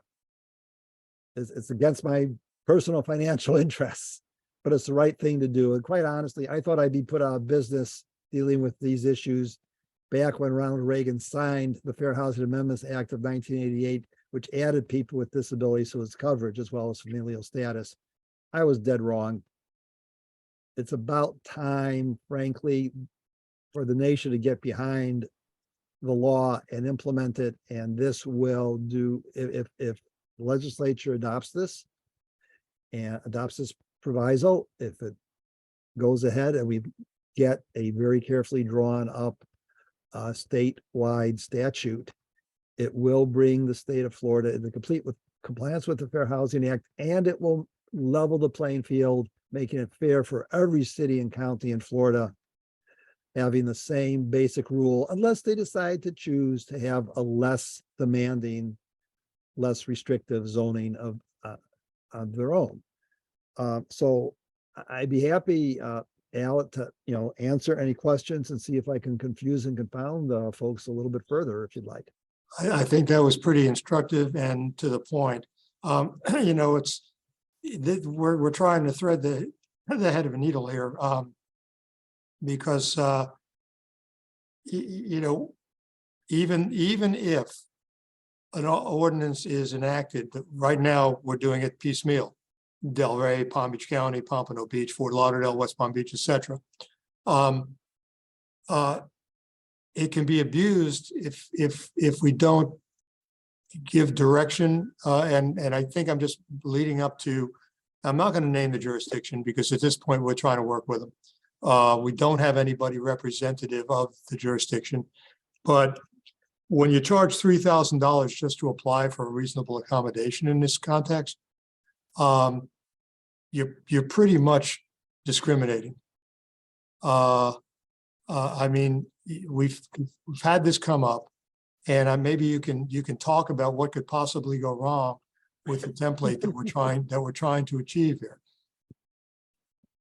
Well, I think that any statute the state adopts under this approach has to set some limit on what fees can be charged to apply for zoning approval. Just even the initial zoning determination, whether or not the proposed community residence is a permitted use, a conditional use, or special exception, whatever term you want to use, or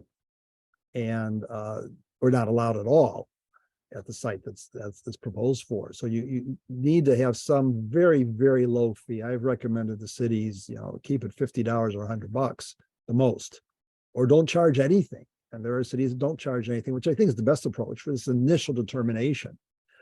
Then if they have to go through a conditional use process, it should be an extremely low fee. I've suggested no more than $300, but that's just pulling it out of my head. But it shouldn't be so high that would be an obstruction to establishing the community residence. One of the standards for granting a reasonable accommodation is if the accommodation is needed to assure the financial viability of the community residence. Now, that's usually to allow more than the number of people that's allowed as of right.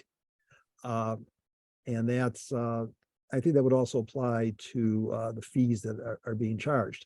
It's really important to keep in mind this whole zoning approach constitutes the reasonable accommodation that's required by the Fair Housing Amendments Act of 1988 of all jurisdictions, city, county, townships, states.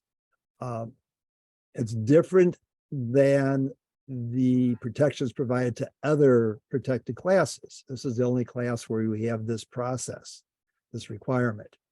And it's, I think it'll work out well in those jurisdictions that implement it well. And most of them have done that.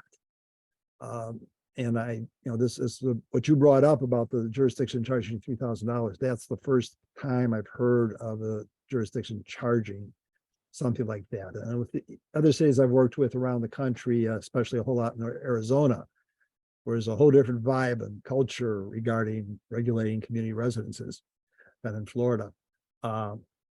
It's no one's going to charge anything like that, although the state has charged fairly excessive licensing fees once they added licensing for sober homes. Well, we actually are leading with part 2. What we're doing this year is part 1, which you all have in your packet, which is to get a proviso. We're asking for a modest amount, $110,000. And the conduit, the actual administrator of this proviso to commission Dan to do the study is Florida State University, the Florida Institute of Government.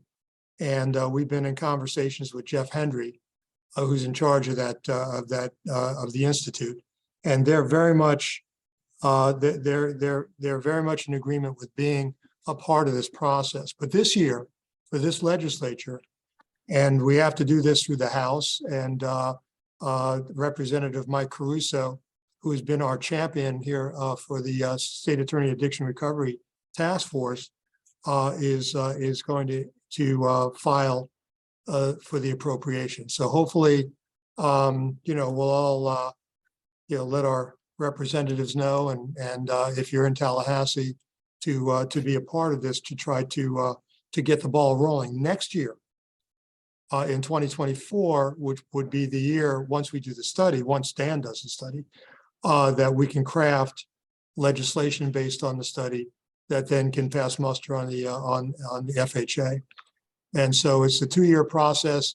Knowing the Florida legislature, it'll probably be a 3 or 4 year process, but we'll see what we can do. Any hands up? Anybody have any questions? Seeing none. Okay, well, thank you, Dan. Please feel free to stay on. We'll be talking about some of the legislation that we're proposing this session, other than the proviso. And again, thank you very much for coming all the way from Illinois to be with us today. Well, it's really nice to be in the virtual sun and warmth of Florida. I will be on for just a little while. I've got to get off by 2 for another meeting. Okay.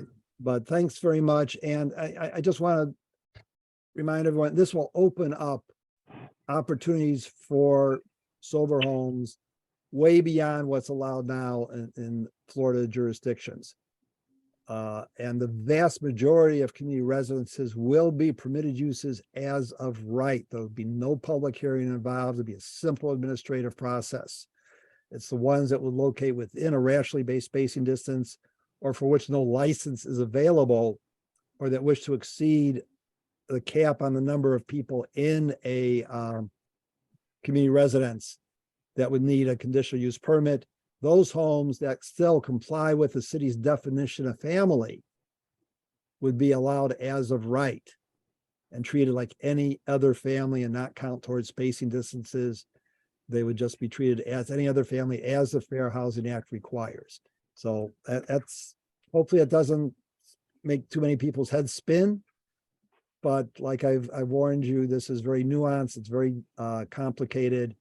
And but it's rational in the end. So thanks very much, and thank you to everyone on this task force for what you're doing. I wish every state had a task force like this. It's really needed.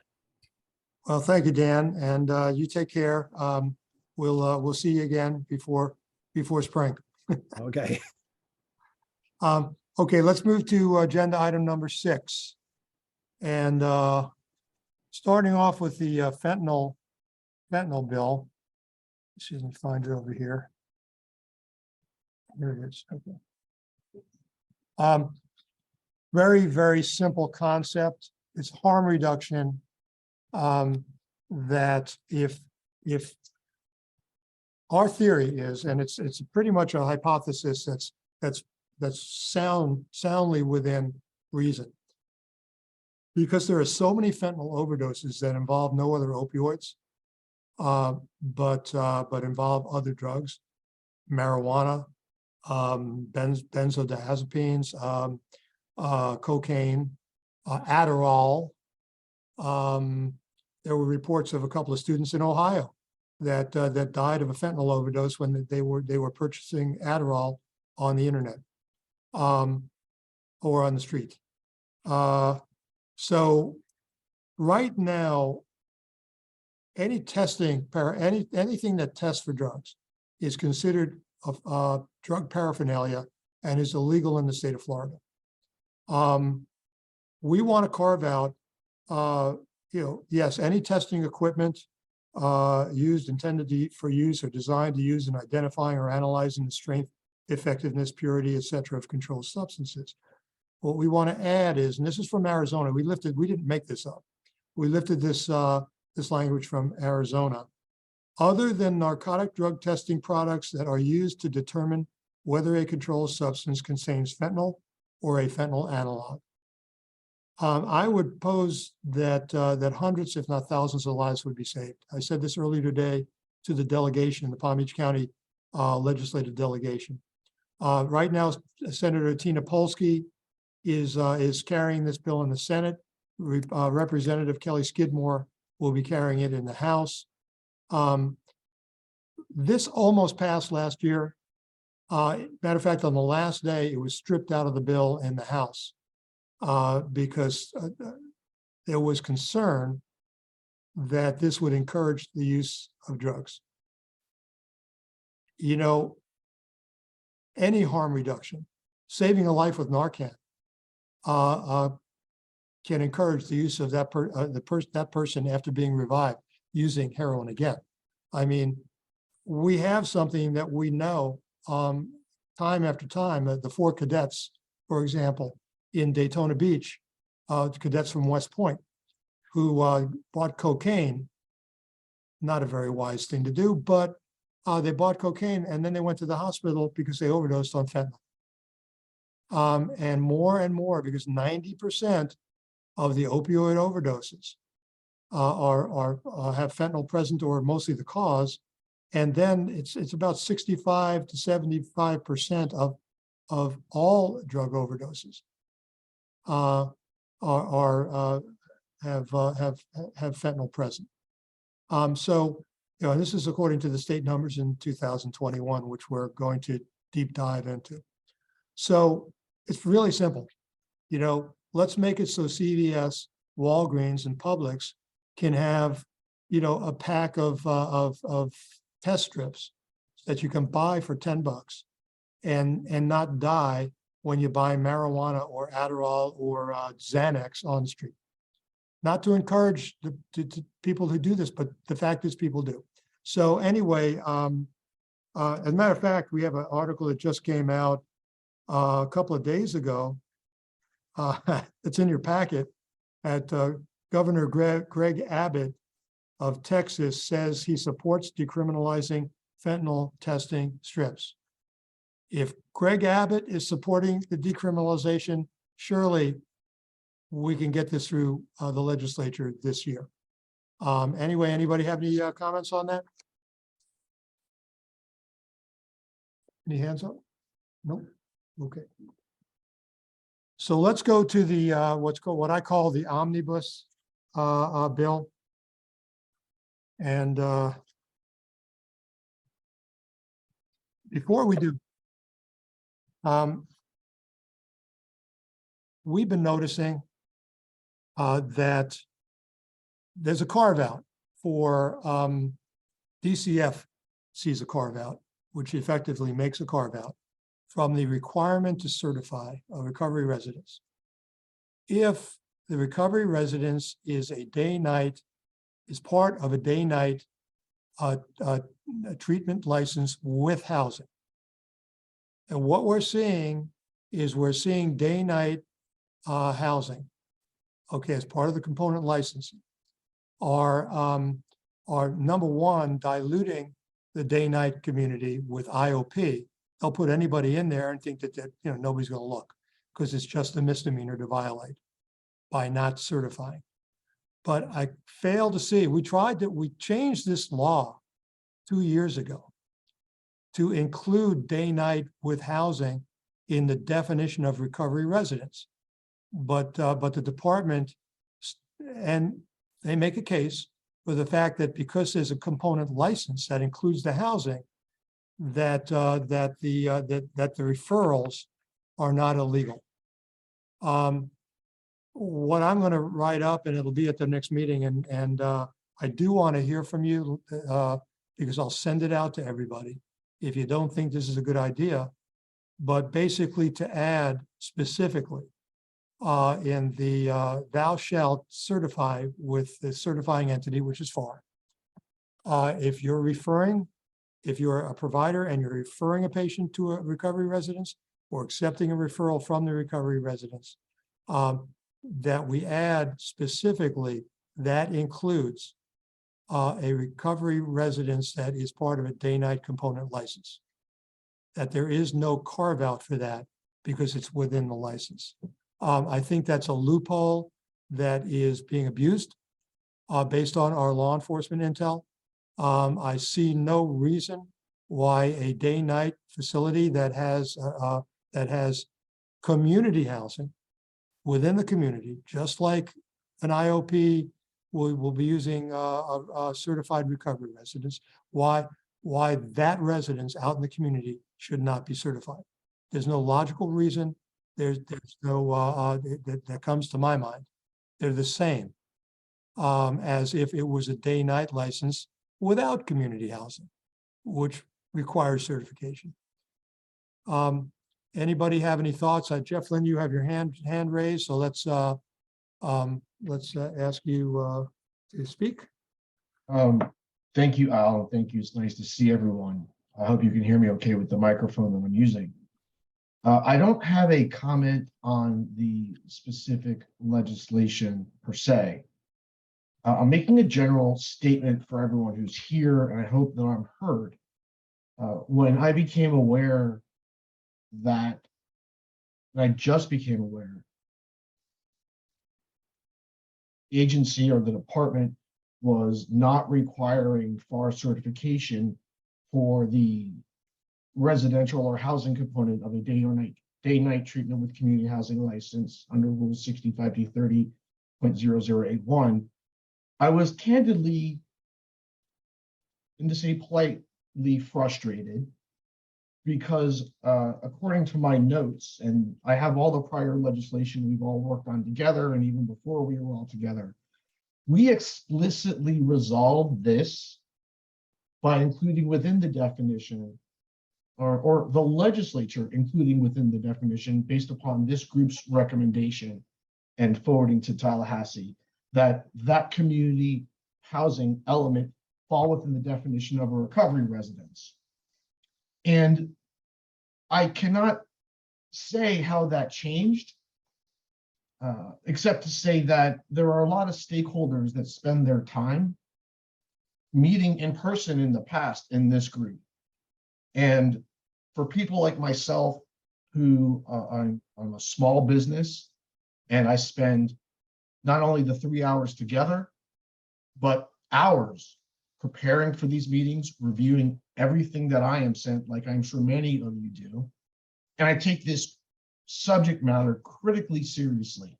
I make it a point that I do not represent any client.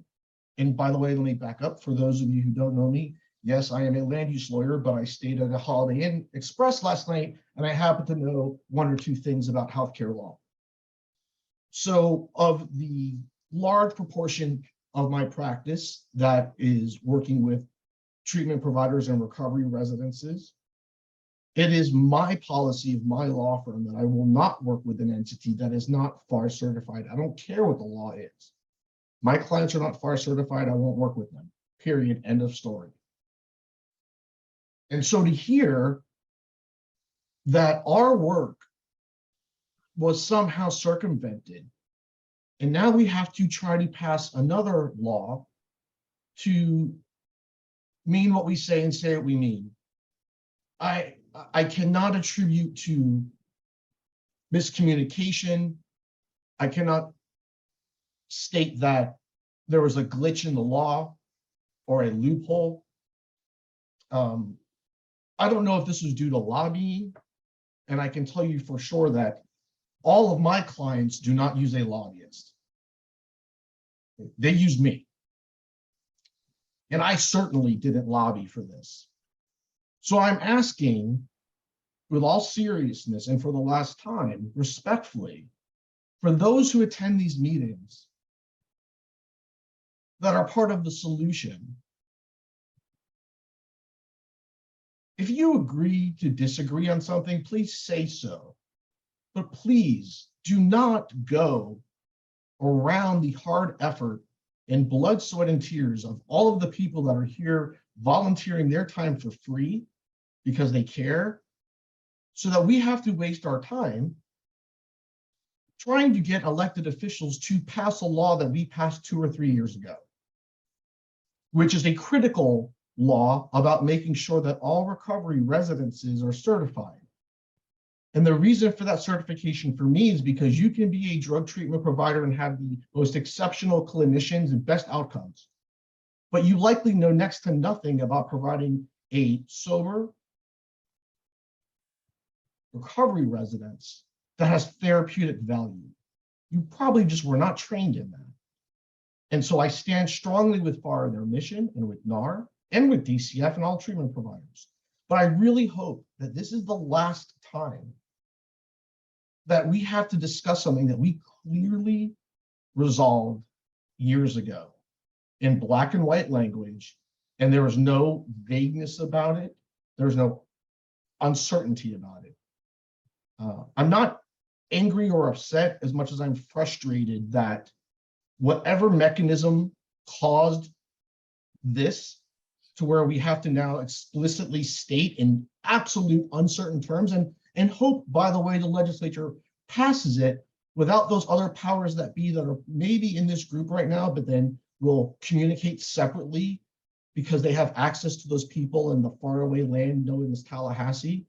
I am asking you now, as a man or as a human person, sorry about the gender reference, to state now today your opposition to what we're doing, or do not lobby against it, because that is unacceptable, because the purpose is well met. Thank you. Yeah, thank you very much. And let me just, before we get to Terrell, who has her hand up, there's a chain of command if you're referring to the agency that's involved in this. There's a chain of command, and unfortunately, and not to the fault of anyone who is on our meetings, but the decisions are made in Tallahassee. They're not made on a local level. And to talk about the sleight of hand and the logic involved in this decision, the answer that I got when we changed the legislation, and by the way, if you remember, when we tried to loosen the grip of level 2 background checks for certain low-level employees, it took us 3 different changes of the statute before we actually got it done, because there was resistance for, you know, there was language resistance every time we changed it, and the spirit of the law wasn't followed until we changed it, I think, 3 times. The logic here is that when you have a component license that includes the treatment and the housing together in the license, there cannot be a referral within that license. I can see the logic in what they're saying, but the problem is the legislature is calling this, whether it's day-night when it's day-night with community housing, they're calling it a recovery residence, and all recovery residences need to be FAR certified for there to be referral. They're saying there's no referral. Now, if somebody comes in that's not in the continuum of care and is referred in by another entity and not by within the license itself, then that house would need to be certified, but there aren't enough investigators, if there are any investigators in the department, that will identify that. So once you have a community house with a community, a day-night license with community housing, anybody living in those houses, we're not going to know what level of care and where they came from without an investigation. So, you know, I share your frustration, Jeff, 100%. We should not have to go back and do this. The department actually had 2 memos that came out from Tallahassee. One said you need to certify if you're bringing patients in from outside the continuum of care. You don't need to certify if it's going within the continuum of care, within the license itself. But you can't enforce that. And that's twisted logic. I agree. And I'll argue with anybody over that. But yes, indeed, we need to go back to the legislature. But unfortunately, we don't have the assistant secretary here to be able to say, hey, wait, you know, and it's not right. But we're not a governmental entity, and we only have recommendations we take to the legislature. So Terrell, you had your hand up.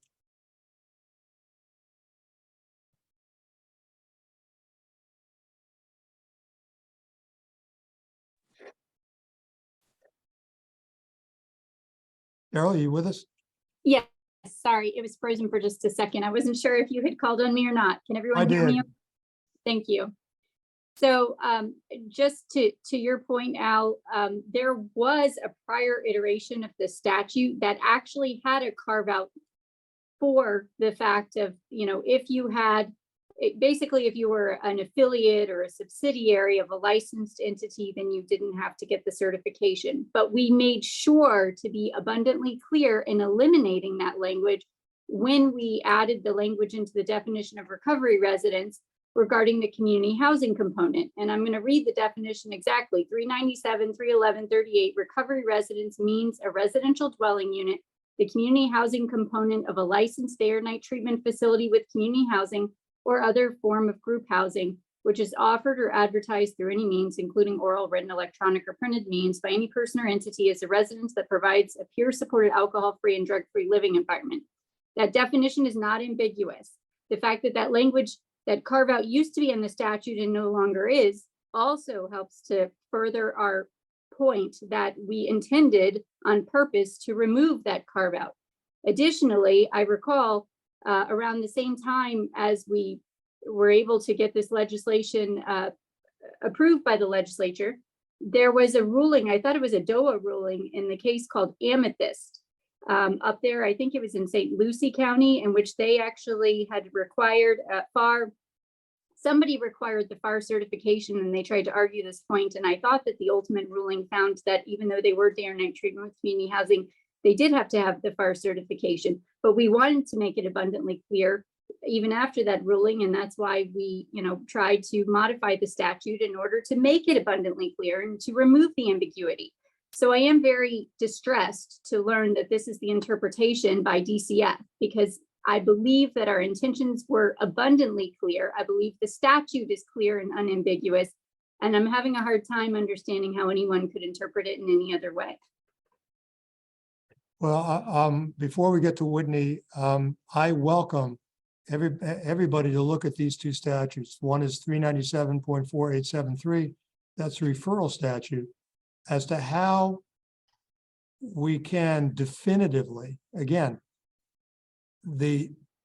what I'm getting from the department, and I'll dredge up the memo. There are 2 memos on this issue, and I'll send everybody out the memo. Is their position is, because it's within a license, it may fit the definition of a recovery residence, but it can't be a referral under 397.4873 because it's within the license itself. You can't refer within your license, is what they're arguing. Al, I don't mean to jump in front of Whitney, but you can jump, Whitney, Susan. Go ahead. no, I really couldn't. She forgive could you. really kick my butt.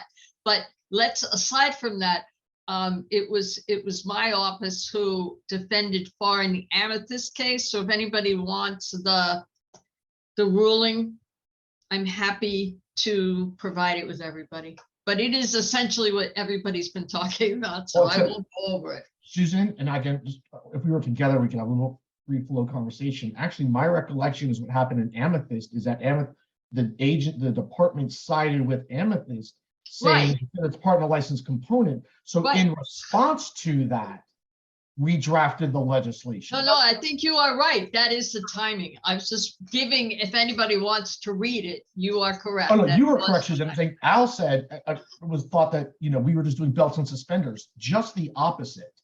And so now for someone to go back to the agency, and I don't feel like I'm not very diplomatic, so I'm going to call it and backdoor this way through some legal interpretation, bothers the federalist in me, or whatever you want to say, that the legislature, the people have spoken clearly, and yet the executive branch continues to do what it wants to do because it feels it has control over this, which is not the reason this task force was created by the legislature, or at least allocated money for the former task force to exist. And that's where my frustration is that, but for the fact that they're 1,000 miles away in Tallahassee, and a handful of people have access to open doors there and get what they want, okay, the will of the legislature is not being done. And that's where, as a lawyer, I draw the line, because I'm frustrated that the rule of law in black and white is not being followed. If it was vague, that I understand. And I understand their argument that it can't be a referral. Well, then it can't be then why did we define it as a recovery residence? It's just, that's a disingenuous argument. And I know there's no one from the elected officials who are listening to this, but for anyone who is on this video meeting listening to this, I personally will make sure that this gets done. If I have to drive to Tallahassee and speak to everyone myself, it's inappropriate for someone who has access up there in Tallahassee One of the problems to change something. And that's the last thing I say about it. Oh, wait. Thank you, Jeff. I wish you were a little more passionate about this issue. Now this is news to me, because the last time we talked, the only little carve out for the day night with community housing providers was if it was the only component licensure, because then they weren't receiving outside referral. But Correct. those in the entire state. So what happened? No, that's the interpretation. The problem is sorting out who is accepting referrals from outside that particular component license. In other words, it's if it's not within the continuum of care, but somebody's coming in from another source, then it is a referral. But there's no mechanism for finding that out. So if you have an actor that's saying, well, nobody's going to know, because I'm hearing more and more of the polluted, and I'll call it polluted because that's a word I can use, concept of having a day-night house, a community house that also has IOP people living in there. Okay, and Whitney, you could probably rattle off 10 of them. I don't want you to do it right now. You can do it on the phone with me. But my point is, there's no, the fox is in the hen house, and there ain't no sheriff or there ain't no farmer to get to scare the fox off. So I welcome and Jeff, you are so correct. But here's my hope. Okay, I'm gonna turn this around and be positive. I have some people in Tallahassee that I'm talking to that actually have some input into the department. And there are several other issues that we're addressing with legislation. I have never in 6 years had the department work directly with us on language and on trying to achieve the goals that we try to achieve. I mean, it occurs to me now, because we've had to go back so many times to do glitch bills on things that look pretty evident to all of us.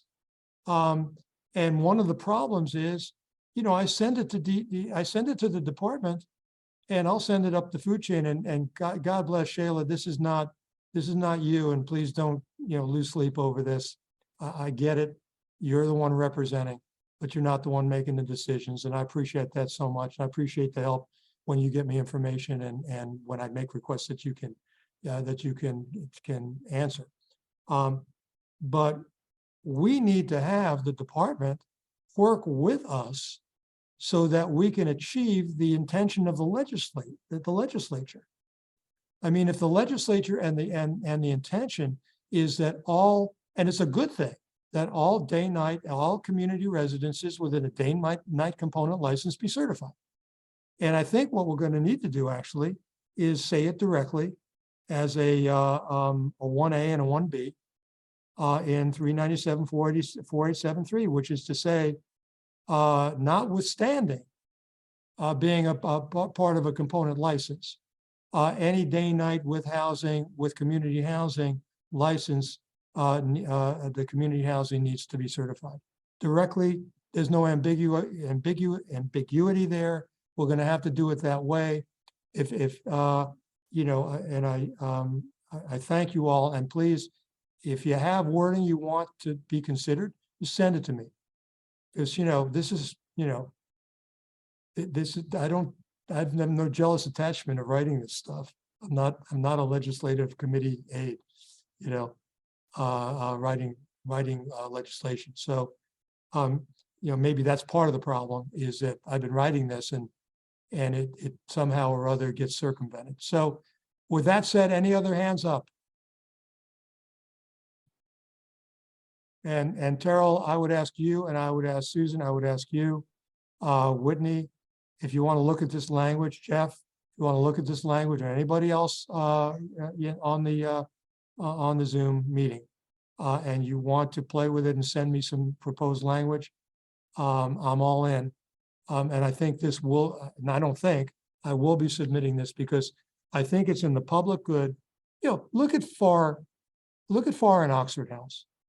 How many overdose deaths out of the 6,400 plus opioid overdose deaths? How many of them happened in the certified recovery residence? You know, very, very few. This is a good thing to have for the protection of residents, whether it's within a license component license or not. If it's community housing, it needs to be certified if you're going to use it within your license, or if you're going to refer from outside, from your license to an outside provider. Either way. So let's get some language. Again, I said Senator Gail Harrell and Representative Caruso are going to be shouldering this bill, as they have done for 5 years. And they're the best. And they care. And we've gotten great results. So, you know, kudos to them. And I'll send this out to everybody when I make I'll wait a week or so to hear from you. And by the end of the month, I'll have language in to go into the bill. Let's go to the general bill, which is subsection B and C. And that would be the omnibus, the whole thing. And there's really, most of this bill is one concept. It's the use of marijuana. I have received pictures of one recovery residence that's attached to a provider that looks like a drug house. That's all I could say. And as you heard from Dr. Green and Dr. Simonides, that there is no, number one, there's no FDA approval. There's no prescription. There's no clinical value according to SAMHSA, according to FSAM, ASAM. You know, there are unknowns. Maybe someday there will be in some types of treatment, but there are none now. And to open up marijuana use, it to me is just an inducement. That's all it is. It's an inducement to get heads in the beds. Hey, you can smoke marijuana in my joint and we'll take you to the beach. I'm not going to name names. I'm just saying the entire process stinks when you say you can smoke marijuana, or even worse, we'll get you a card if you want one. We'll have a doctor come and see you.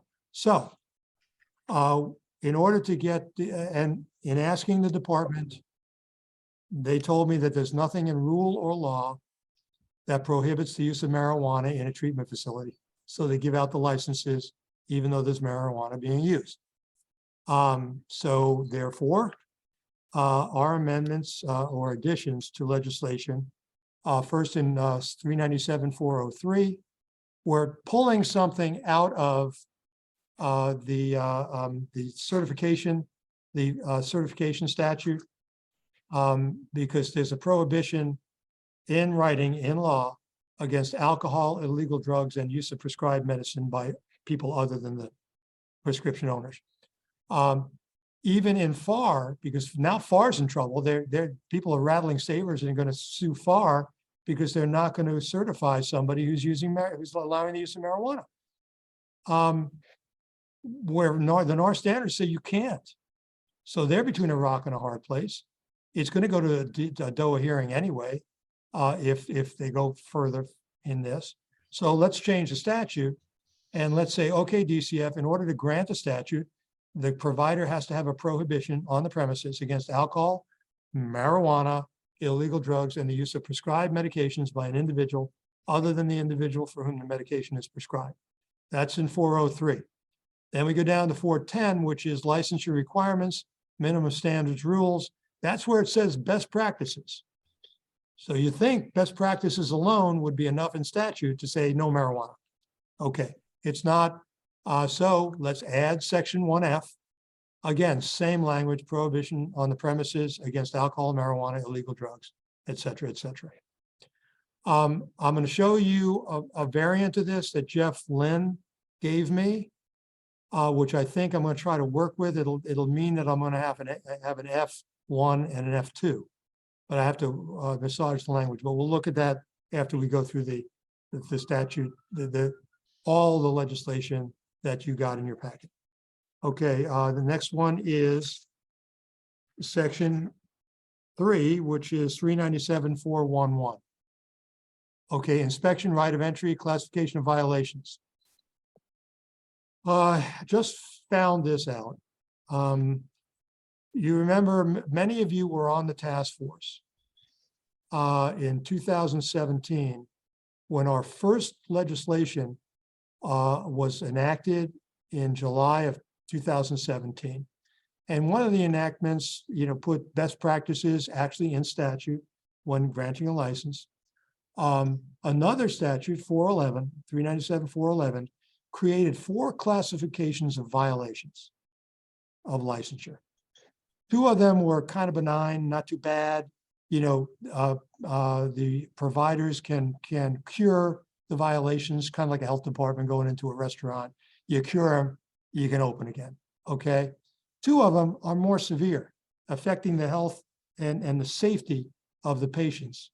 And one is more severe than the other, but in those 2, it says the department shall, doesn't say may, it says shall impose a fine, okay? I found out recently that when I asked how many fines have been imposed in the last 5.5 years, and the answer was, well, you're not going to get a public record back on this because there have been none.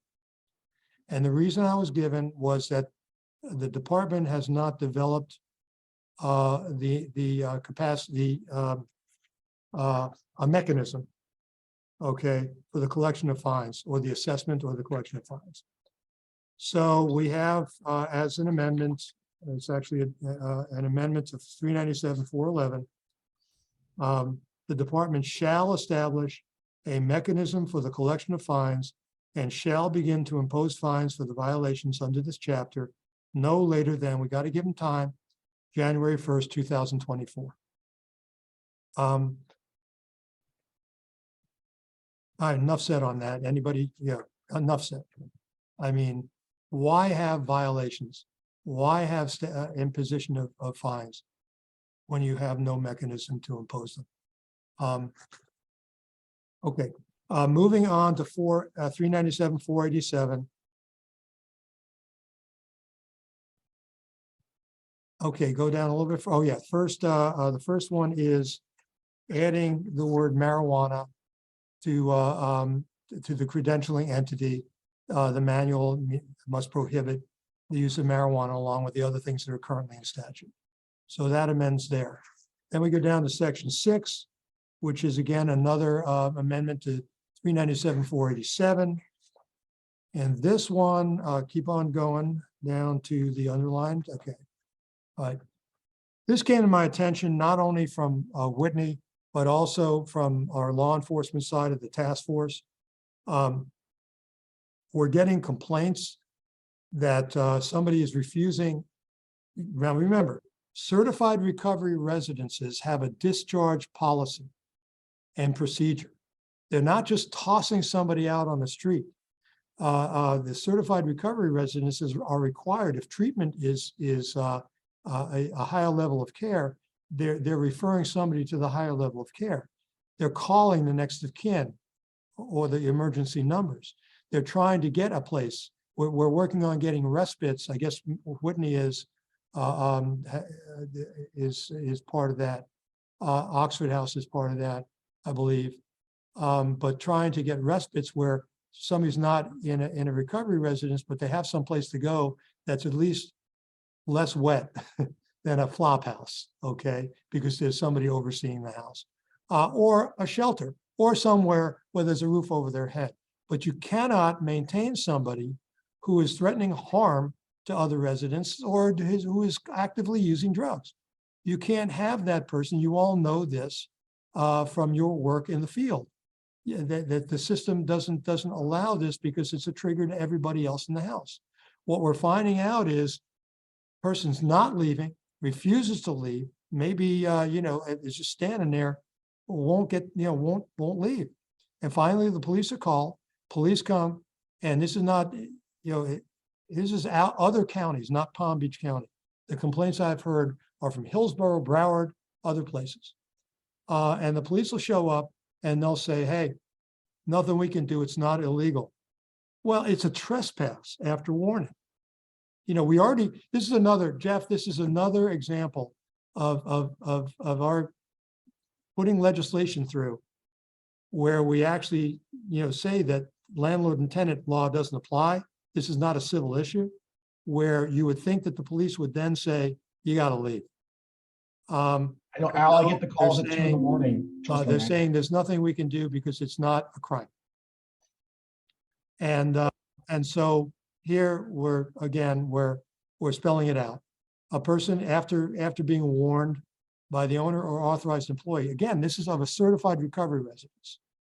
Okay, with a discharge policy where the person is not being abused by being told to leave. It's self-preservation by and large. That if they refuse to leave, it's a misdemeanor of the second degree. And so that's the amendment here, or the addition here of subsection D. Moving down to section 7, the last section right now, we're going to add another one with the underlined here. We're introducing into the referral statute that if you're a provider, you can't make a referral of a prospective current or discharged patient or accept a referral from such patient from a recovery residence that allows the use of alcohol, marijuana, illegal drugs, or the use of prescribed medications by an individual other than the individual for whom the medication is prescribed on the premises. It's just, we're doing it 4 times to make sure it's done. Because the marijuana use is generally I haven't heard of marijuana use at the facilities themselves. In other words, during treatment, you're not allowed to be in group therapy and smoke a joint or eat your gummies. No, the permission to smoke is by and large from what I have seen in the housing component of the treatment. So it's no treatment done there, but it doesn't serve the purpose of treatment. It really is a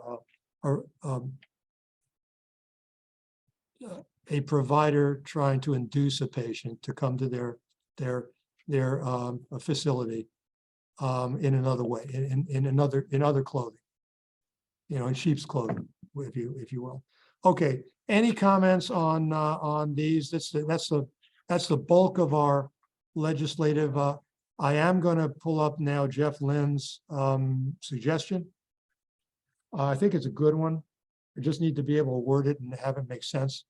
Not that yours didn't make sense, but you can't have a statute that has subsection H and then only one subsection. I think that's like legislation writing 101. You have to put it in two if you're going to have one.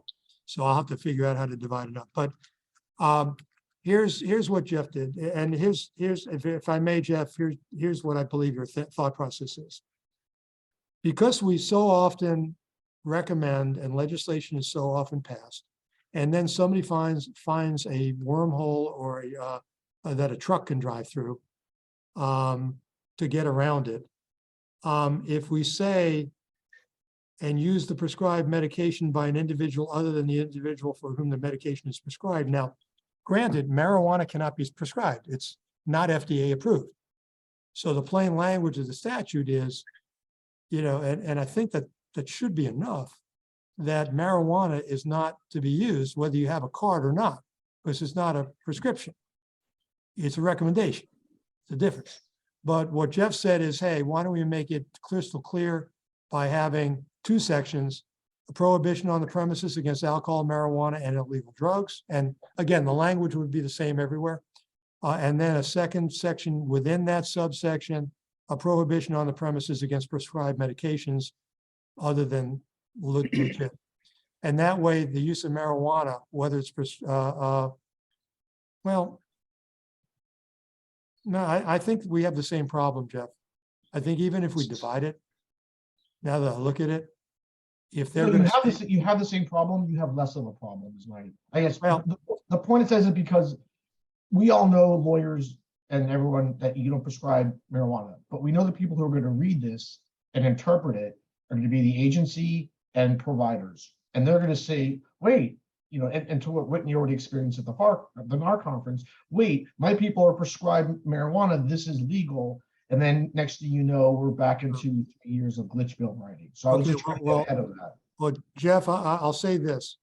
Our audience on this legislation is the department. Because if the department doesn't grant a license when they're using a recovery residence that allows marijuana, whether it's within the license component or not, then so if they interpret this the way the plain language is, because marijuana can't be prescribed, I don't know how you get around that. But the providers themselves, if they're allowing this, they shouldn't be able to get a license under this legislation. I know. Okay. Anyway, Terry, you've got your hand up, Terry Shapiro. Yeah, good afternoon. I just want to say, great meeting so far. It's been spectacular. Yeah, having it's all Dan all downhill around from there. here. It's been phenomenal, seriously. And I appreciate everybody's passion, and that comes from our compassion for doing what we do. The foreshadowing of the elephant in the room that Whitney Lehman alluded to a few minutes ago is that we now have this, the mental health programs started coming on the scene hot and heavy. Now we have every, bad providers popping up with, they've got a mental health license under ACA. And I see the mental health housing popping up, and in the mental health housing, marijuana is going to be allowed, and it is allowed as a use of medicinal. So one day Florida is going to have to become a state like others that merges the mental health licensing of facilities of ACA with DCF. There's going to have to be one entity that oversees mental health and addiction treatment, and I'll shut up at that. But it's obvious. Well said, Terry. And Terry, I don't know if you were with us at the very, very beginning. I think you may have been. If not, in the first I was driving I was testifying at a hearing in Fort Myers. No, I'm talking about in 2016. Okay. Yeah. In 2016 to 17, for those of you who are on the task force, when it was the Sober Homes Task Force, we actually made a run at putting everything under ACA, eliminating 397 and putting everything under the Department of Health and ACA. And it failed miserably because of the cost involved, as I saw it, that nobody wanted a heavy lift like that and completely rewrite chapters of legislation. As you know, those of you who have been in this business for a while, you know that 40 years ago, because there was no parity, because it was like hoodoo when it came to substance use disorder and mental health treatment, that they carved it out from health. And they said, okay, department, it wasn't even the Department of Children and Families then, it was a different name. And they said, you handle this because this is like, this is voodoo stuff, and I'm editorializing a little bit. It's not exactly quote for quote, but basically the concept was they carved it out. Should have never been done. This mental health and primary health are joined. They're joined at the hip.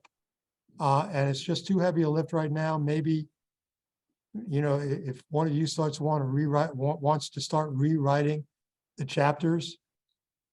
Susan and Jeff are this extremely business. young and energetic, and I think Susan and Jeff are young and energetic, and I think they would be phenomenal at. I can't even see that DCF would be opposed to this because they got a tiger by the tail here. I'm not making excuses, but I'm not pointing fingers. They don't have enough resources. We said They this do the back in best they can with what they 2016. have. Yeah. Yeah. Terry, Okay. I'm with you 100%. It should never have been separated to begin with. It doesn't, I mean, your brain is part of your other organs. I don't know. You go back 40, 50 years, people's thought process was different. The laws were different. Addiction wasn't an ADA thing back then.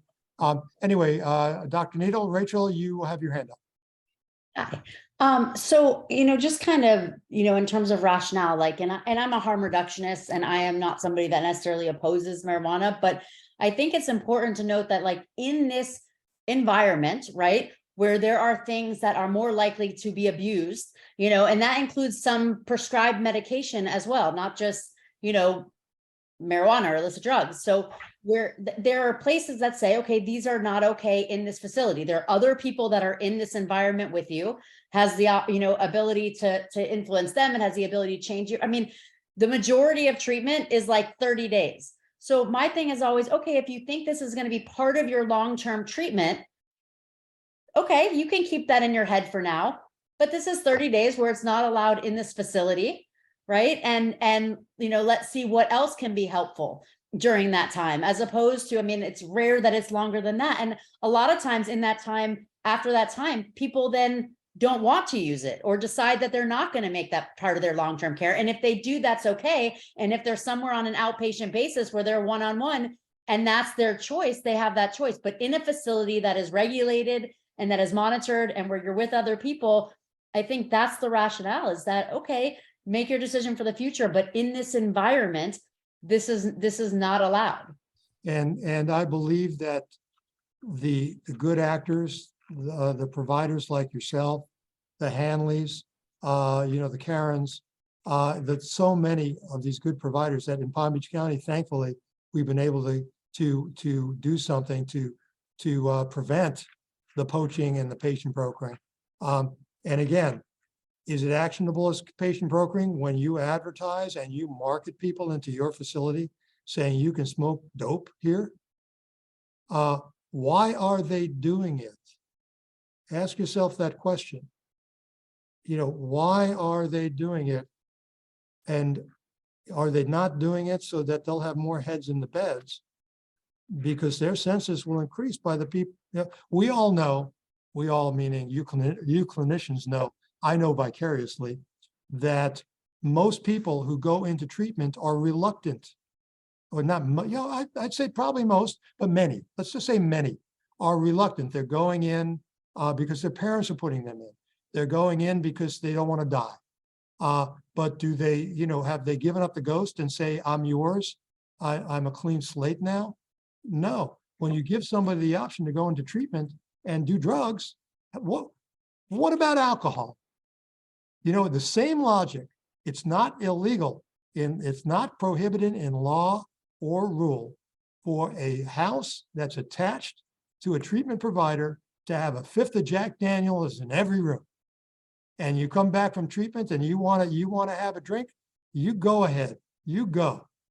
I mean, is it not the same concept that you don't treat drugs with drugs that are not shown to be clinically best practice. Well, can I just say one more thing, Alan? I know this is something that when the task force first started many years ago, you and I, You were like, with us. You were with us. well, I mean, I talked about, you and I disagreed on some of the incentive stuff too, the food, the toiletry, like, so my thought on this is that, yes, the bad actors are using this as an incentive for sure. There are also facilities that I think that, again, the harm reduction is this person's issue is with alcohol and they're, that is the thing that they are struggling with. And so I think some of them are saying, okay, this is my plan is to stay on. And my goal is to, get off of or detox from alcohol or, that they have another drug of choice. So I think that the majority probably are doing this with the intention of, getting people in their doors. But I also want to say, I think I've seen some good facilities that have in the past, which all of you, I think most of you refer to and talk about, who have allowed clients to stay on it. It may be in a different circumstance where it was more about this person really needed help and this wasn't something they were struggling with or looking to give up. So I think we just need to make sure that we kind of keep that on our radar too, that it's not as black and white always as we think. Well, I've always said perfection is the enemy of the good. And one size doesn't fit all, but by and large, I think that it's pretty universally accepted by legitimate science. And you've heard from Dr. Green today and Dr. Simeonides that this is not appropriate in a treatment facility or the housing that's attached. Okay, we have one more, and we'll get this in I think in 10 or 15 minutes. But we have one more item agenda. Okay, meeting's over. One more agenda item, and that we have HHS has just issued 280 pages of rules. God bless Jeffrey Lynn and Nikki Soda, because they've been able to go through the 280 pages through their respective lens, and they're going to share with us a little bit about how this affects on the 10,000 foot concept, how this affects substance use disorder patients and records. So I guess, Nikki, you want to start? Because I know NAATP was very involved in this. Uh-oh. Nikki, are you with us? And Jeff had to leave. Yeah, Jeff had to leave. So, okay, we're getting out early, folks. If Nikki's gone, then we'll just circle back in February and we'll talk about this. It's not going anywhere. These rules are not in force yet. I believe there's a public input period of time. But these are the rules. Now, if anybody wants them, I don't think we gave this. It's such a large file. We may not have given you the 280 pages, but if you'd like that, just let Marianne know, or you could just go on and get it from the source from HHS. With that, does anybody have any comments before we adjourn?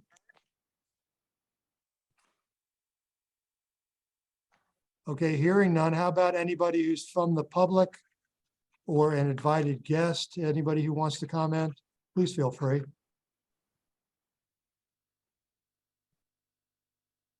All right.